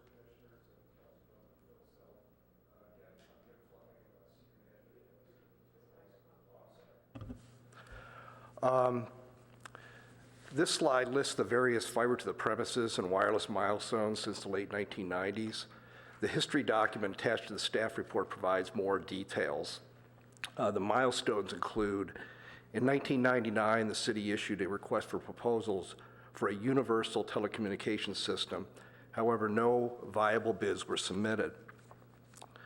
From 2000 to 2005, a fiber to the home trial was conducted in the community center neighborhood. 66 homes participated in the trial. In 2006, an RFP was issued to build citywide fiber, which resulted in lengthy negotiations with a consortium of firms to build a network. Negotiations were terminated with this consortium in 2009 due to the lack of financial resources of these private firms. In 2010, the city, along with more than 1,000 other cities, responded to Google Fiber's RFI. In 2011 and 2012, staff worked with 2 consulting firms to prepare market research and to explore network expansion opportunities, including a study to evaluate a user finance model for fiber to the premises. In 2013, the council began its Technology in the Connected City initiative, which included an appointment of a citizen advisory committee by the city manager and the development of a fiber to the premises master plan and a wireless network plan. The plans were reviewed by the council in September 2015, and the council adopted a multi-part motion for next steps, including issuing an RFI for a public-private partnership. An RFI was issued in 2016, and it resulted in several responses, but none of the respondents' proposals aligned with the city's objectives for a citywide fiber to the premises network. While the fiber and wireless plans were being developed, staff was also engaged with Google Fiber for more than 2 years as a potential city for construction of their fiber optic network. As you may know, Google Fiber paused its build plans in July of 2016. In 2017, staff presented 3 options to the Utility Advisory Commission and the Council Policy and Services Committee for fiber and broadband expansion, in addition to 2 wireless recommendations. Based on feedback about the potential fiber and wireless options from the UAC and the Policy Services Committee, on August 21, 2017, an option was recommended to the council to develop a business case for a municipally owned fiber to the node network that can make available fiber infrastructure in neighborhoods to support last mile connections by third-party builders and internet service providers, in addition to providing a wireless platform to support other communication needs for the city. A fiber to the node network would be an incremental approach for fiber expansion. 2 wireless recommendations were also presented. Those recommendations included to expand Wi-Fi to unserved city facilities. Most city facilities already have Wi-Fi, and to discontinue plans to provide public Wi-Fi in high-traffic commercial zones. You can go to the next slide. Thanks. Based on these recommendations, on August 21st, 2017, Council directed staff to do the following: develop a business case for a municipal-provided fiber-to-the-node network, engage a management consultant to develop a business case, develop funding plans, potential partners and/or service providers, and prepare a high-level network design. Dependent on the outcome of the business case, engage an engineering firm to design a fiber-to-the-node network with an expansion option to build a citywide fiber-to-the-premises network. Council also asked staff to draft ordinances for consideration that will lower the city's fiber construction costs. For wireless, Council approved expanding Wi-Fi to unserved city facilities and approved discontinuing consideration of city-provided Wi-Fi in high-traffic commercial zones. Regarding market and regulatory updates, Comcast has confirmed the availability of gigabit speed broadband to most premises in Palo Alto. The price is $159.95 a month with no contract and $109.95 a month with a one-year contract. We also understand that AT&T Fiber will initiate the upgrade of their network in 2018 in Palo Alto. Last week, the City and County of San Francisco issued a request for qualifications to find companies that are qualified to design, build, finance, operate, and maintain a ubiquitous broadband fiber-to-the-premises network that permits retail service providers to lease capacity on the network. The estimated cost to build a citywide dark fiber network in San Francisco is $1.5 billion, and a lit network is $1.9 billion.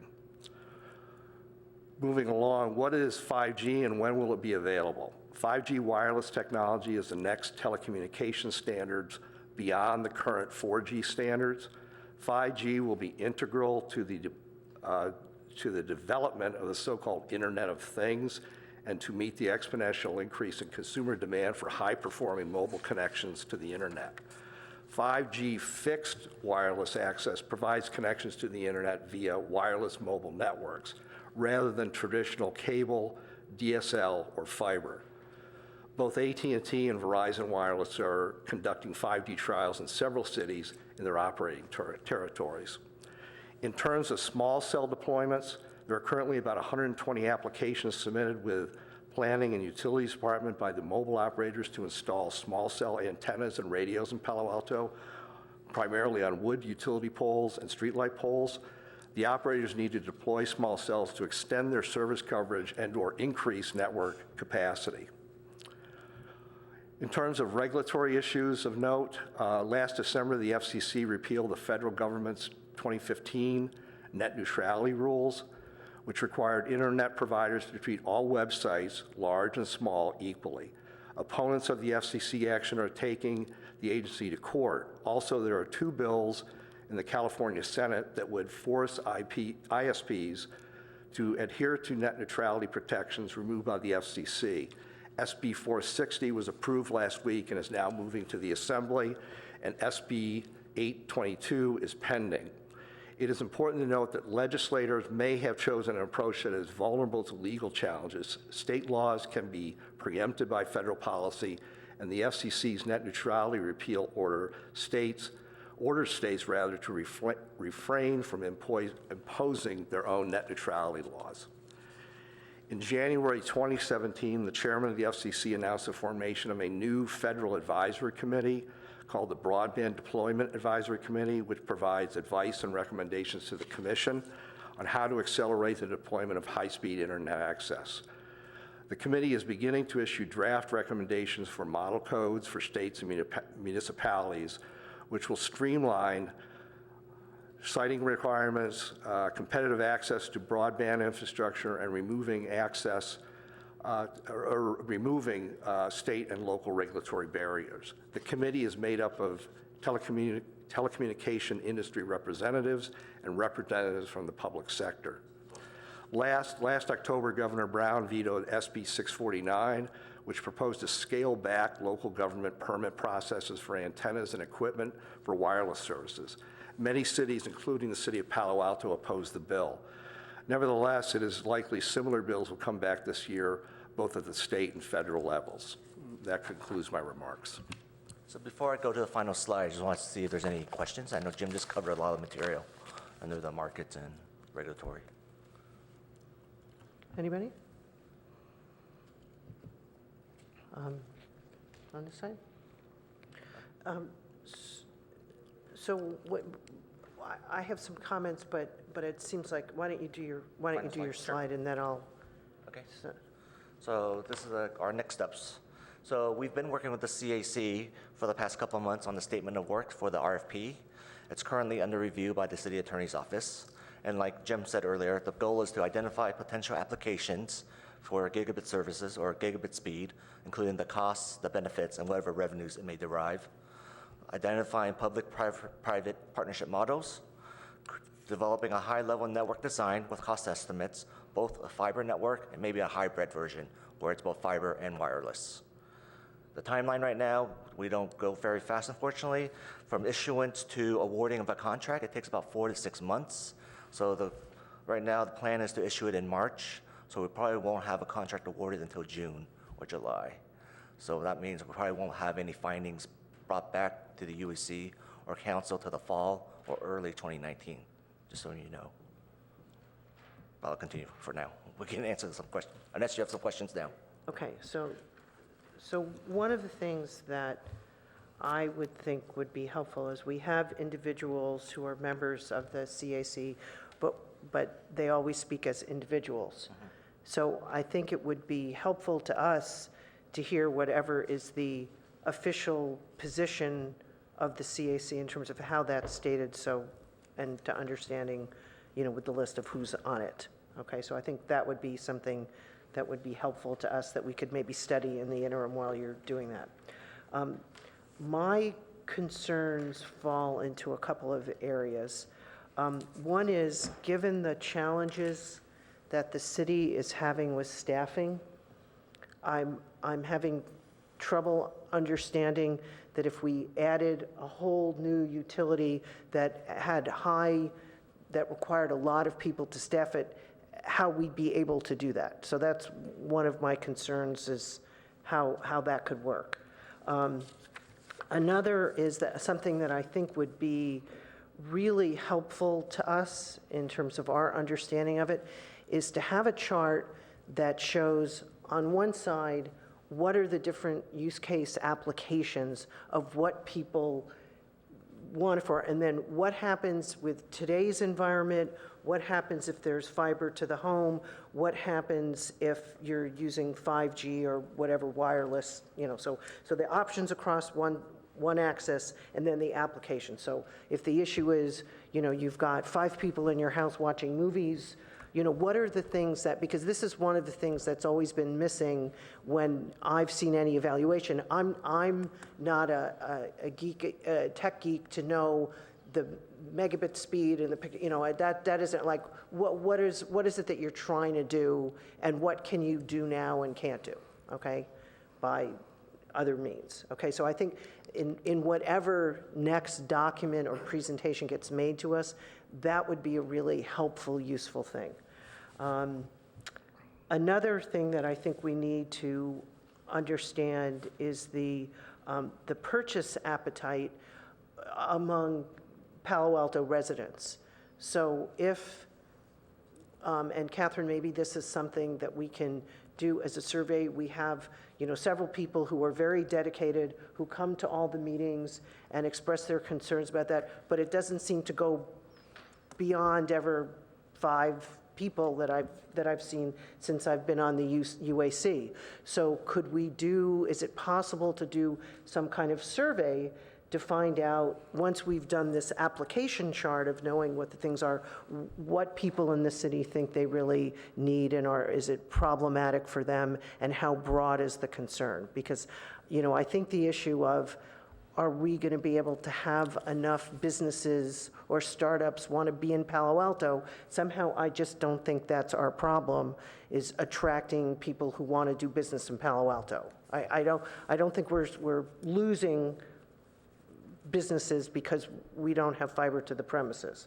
And then, the whole idea of the sort of the performance comparison of, what is it that you're going to do if you have these things in terms of what people are going to be able to accomplish. So I think that kind of thing would be very helpful, both for us to give advice to the city council and for the city council to be able to make a determination. Because I think that in the conversations that I've had with people on the council, I don't think they really know what it's for or why you're doing it or whatever, and what they think it's going to be for may not have any impact at all. So I think those are my recommendations to be included in the analysis. And I don't know if anybody else has anything they want to add. Well, as part of that, I would like to understand some of the economics. I appreciate we don't have any bids, but I've heard very wildly different economic analysis, even if it's just finger in the wind. And I'd like to have some better sense of what the range is. Is San Francisco the right comp? I don't know. So the city in the last master study did come up with a number. It came out like $78 million was the number they quoted for a fiber to the premise network. What was the 1.5 billion in San Francisco? That's for a dark network. In other words, it's just fiber with nothing on it. A lit network would be the 1.9 billion total. Right. So I'm not following. Okay, 1.9 lit network versus 78 million. Palo Alto is a much smaller city, and our topography is more flat, or more dense, I guess. I mean, there's roughly 26,000 homes, including apartment dwellings.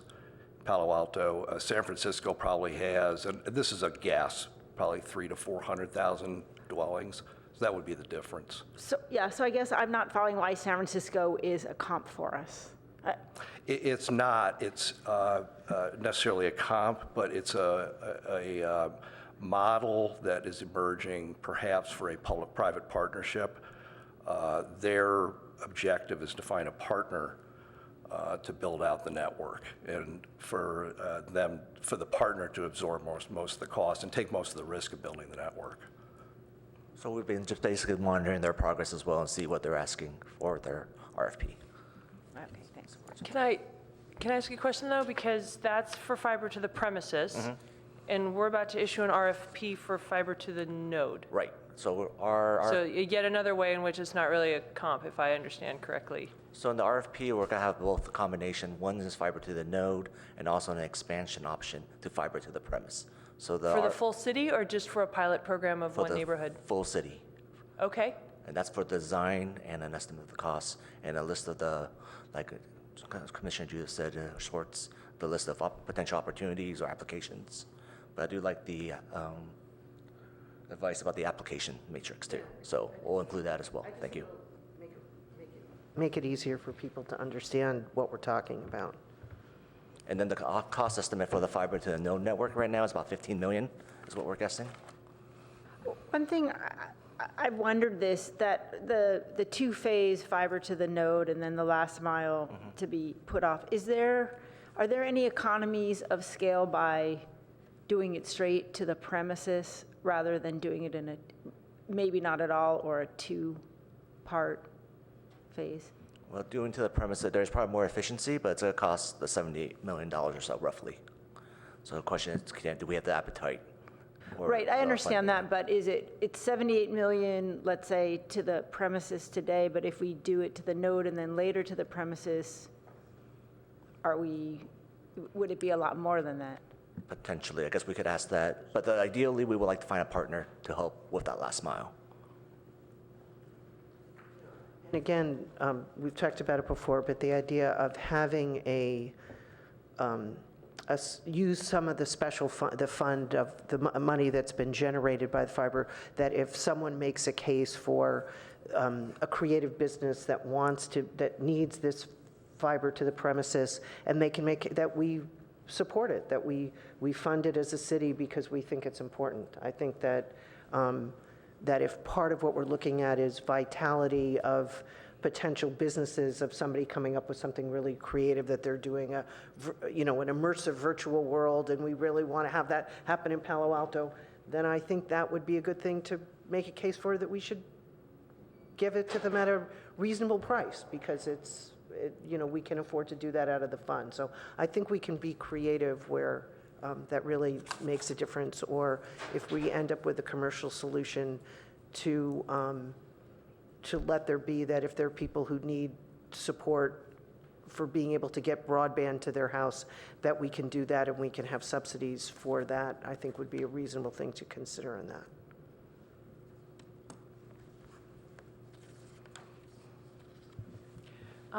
Just one thought, I too like this idea of kind of working up a matrix of applications and sort of how they perform under different scenarios.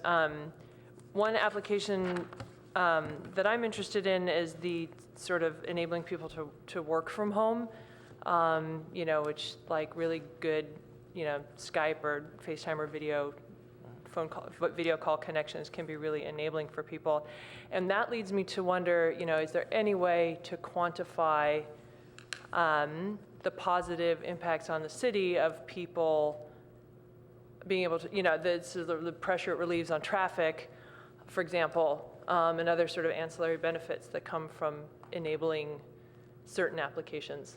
I don't know, it's just a thought. So once we get these list of applications, maybe we could put out that survey to the community, get their feedback or interest. Sorry, I have one more question about 5G, because I was just talking to a friend of mine whose husband is traveling around the world at these monthly meetings globally to come up with 5G standards still, which sounds to me like it's further off than what I'm hearing from you. And so if you have some sense of when it's really going to be commercially available, that'd be helpful too. Okay. Yeah, I can speak to that. Right now, the race is on, particularly between AT&T and Verizon to provide 5G. Right now, the standards are still being developed as kind of a pre-5G stage. However, fixed 5G is where AT&T and Verizon are moving very quickly. And they're doing trials in several cities in their operating territories, and their first real commercial launch will be in Sacramento this coming year. It's almost like an arms race in terms of the carriers improving their networks, not only for 4G, but for 5G, which is coming up. And it'll be focused on people that don't really want to have a wire. Currently they're cable TV customers or DSL customers with the telcos, or have some other kind of service, but it's moving very quickly in that direction. Will 5G replace fiber to the premise? There's a real debate about that right now, and the carriers are investing billions in 5G, particularly AT&T and Verizon Wireless. One of the topics that came up at the recent NARUC meeting was the idea that the telco companies don't want to do wires. They have, one of the things they discuss with commissioners across the country is the idea of universal service and universal access. And so one of the issues that comes up is that the carriers don't want to do copper wire anymore. And so there's this big debate going on, because in certain disaster circumstances, it's great to have copper wire because it's more resilient, to do our earlier conversation.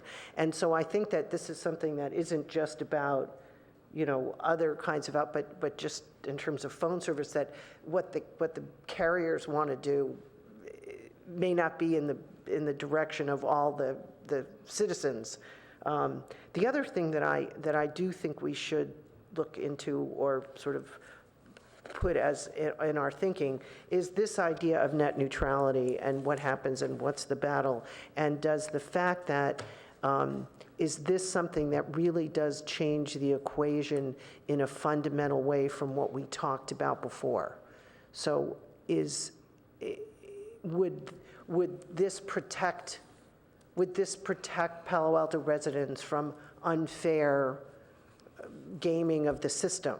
I mean, does it change something that maybe didn't exist last year and all of a sudden now it's an issue? And I don't know if you have an answer or whether you can just put that in there, but But I think that is something to at least make sure we consider. In the San Francisco's RFQ, they did put in net neutrality as one of the guiding principles. So that's something we can consider as well. Making sure that they enforce it. And I'd love to add privacy to that list as well. It's also in their scope of work. There's just one more thing I add in the note in our last slide is that we are trying to add additional staff to the fiber team to advance council's motion. So we are reassessing what's available given our limited staff, but we are trying. Can I make one more point? Can I just ask one more question? Oh, sorry. I'm sorry, go ahead. I just want to ask about identifying potential partners. Is this to find out if there's a potential partner, but if there isn't, we still, like, is it along the timeline? There were many previous times where there were attempts to find partners and then everything stopped because there were no partners. Are we setting ourselves up for another, if we can't find a partner, we don't move forward? Or is finding a partner on a parallel path with going it alone? It's on a parallel path.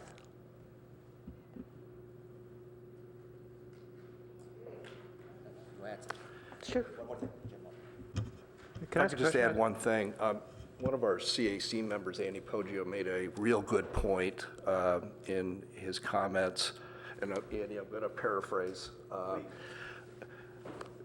The world may be going mobile, maybe going wireless. You still need fiber. You need fiber for what's called backhaul.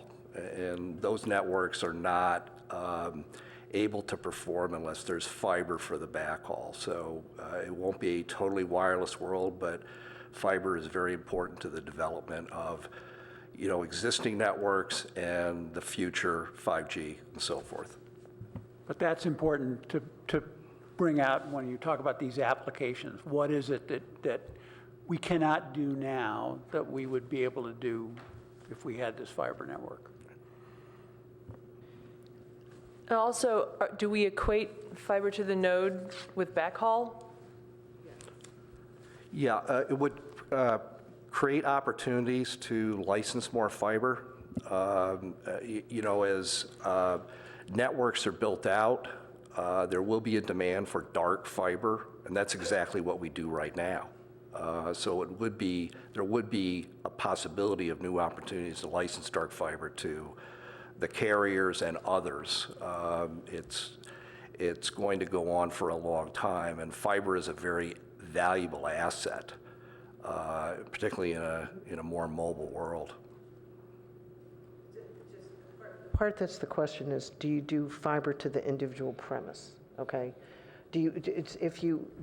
all of the plans have had that there's going to be backhaul, that they're going to be looking at how they expand what we currently have. And the point of contention is, do we have a separate utility or an additional utility service that goes to every single person, or the potential to be sold to every single person in Palo Alto, that it goes to everybody's house? Right, no, I get that. I'm just, if we all agree that even in a wireless world you need backhaul, does fiber to the node provide that? Or is it fiber to the node plus some additional infrastructure that's not all the way to the premises, but some in-between thing that's the sweet spot of providing backhaul for wireless? Yeah, I think what we want to that try... That might be a simplistic form of the question. And if I understand your question, hopefully, the fiber to the node concept is to create opportunities to possibly build the last mile out to the individual premise, or to use that point of presence within the network for other communication opportunities, whether it's licensing fiber to third parties or for the city's own use, specifically public safety, smart grid applications, smart city applications, and other uses. And that's one of the main focuses of the business plan, is to figure out if the fiber to the node approach, which is an incremental approach, would have value. And that's going to be important in the business case. And also whether that infrastructure would attract a third party to build out the last mile to the home. I think the short answer is yes, it will provide more fiber back. More, but not the complete solution. It will depend on the list of potential applications and how we want to right-size it. So assuming you want to do smart grid, smart city, and 5G, then you will add more fiber strands. So depending on the price and the benefits, I guess, we'll make that decision at that time. But So yes. I just want to make sure we let the public in, as Mr. Borak pointed out, the normal procedures, the staff report, and then public can comment. I noticed a gentleman waving, don't worry about it, but I just want to make sure he gets a chance to talk.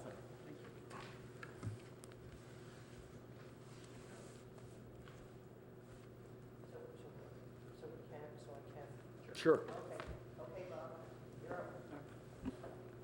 Thank you. Yeah, I wanted to comment on some of the presentation and my thoughts on this. In no particular order. So information about what applications are better, how many users, streams you can have, that information is all available on the web. If you look at Google Fiber and Comcast, they have that all on their website. That's not hard information to get. It doesn't require hiring a consultant or anything. The price numbers I was hearing actually to me sound like a bargain. And my basis for that is, so I live near Ross Road, and the city is currently building, at least in my opinion, this crazy traffic calming bike thing for $9 million.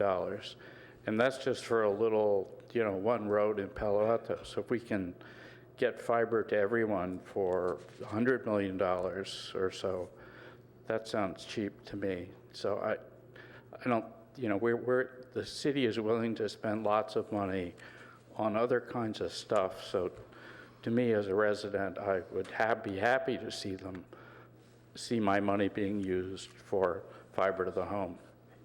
I don't think that's a particularly big number. And then from what I know about 5G, and this is part of my day job, is this is not a real ubiquitous technology anytime soon. Telcos do trials for things all the time. It doesn't mean they're going to do universal deployment. It's just something they always do to try stuff out. And the notion that it's an alternative here, I think, is just wrong, or at least not for a very long time. And the way they get higher speeds is by smaller cells and higher frequencies. And that's probably doesn't ever scale to universal service like LTE is today. So I think there's a lot of marketing hype there, and we shouldn't be confused by that in deciding what to do here. And we're also, I think, very well suited to doing fiber to the home because we have a couple of real big assets. We have the current ring, so we have fiber to a lot of places already. And then we have the Palo Alto Internet Exchange, where lots of providers are. So we have we can leverage this to make this, we have a lot of things that other communities don't have who are still interested in doing this. Thank you.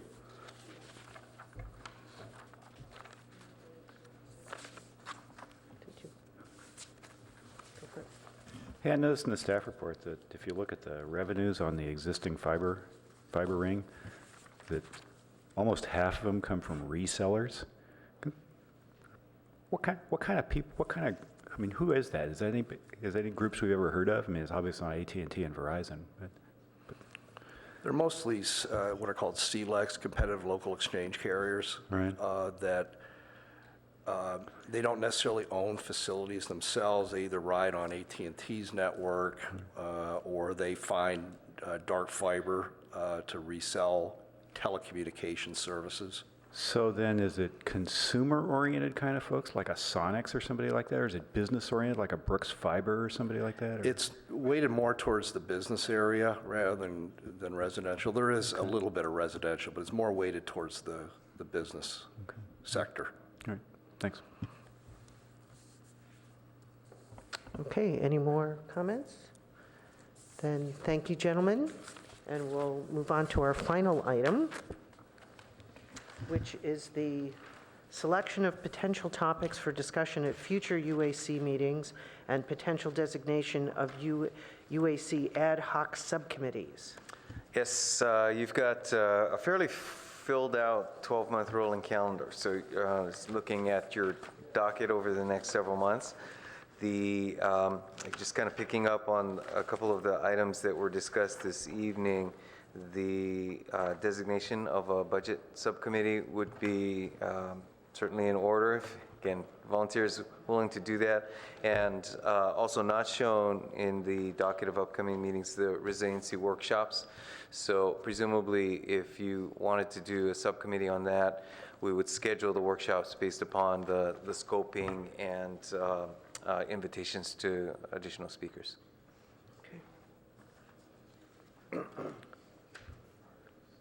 So does anyone have anything? Are you looking for volunteers? Is that? I have a, Well, first, do you have any other topics that you want to say, and then we'll look at the subcommittees? this isn't really a topic, but I would love if you put an as-of date on the 12-month rolling calendars. Yes, very good. We will add that. Sorry for not catching that. I struggle with that myself, as I see many versions of this. Okay, then in terms of the subcommittees, I'll first start by asking who would like to be on the budget subcommittee? I know I don't want that to be me. I want somebody to Before be- you ask that, I would love to know what the subcommittees are, since I'm new.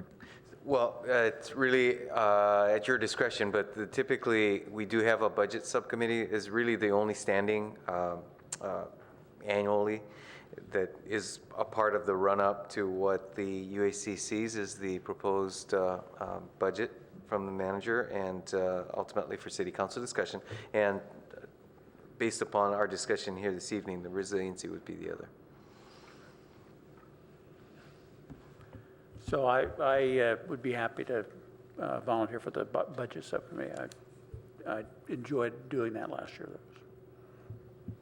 I too would like to re-up for the budget subcommittee. And I don't know how many members you have, but that's something I'd be interested in as well. Great. Just don't want to have a quorum, but 3 is perfect, so that works.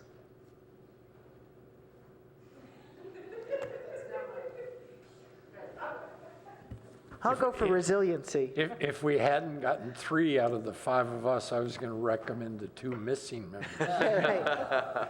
Well, Mike's done it before. But As is Arnie, I believe. but I'll definitely do. And I want to volunteer Arnie for the Yes. resiliency one. Thank you. I know he's interested in the topic. Very good. Okay, so That works. We'll tell. Okay. Anyway, so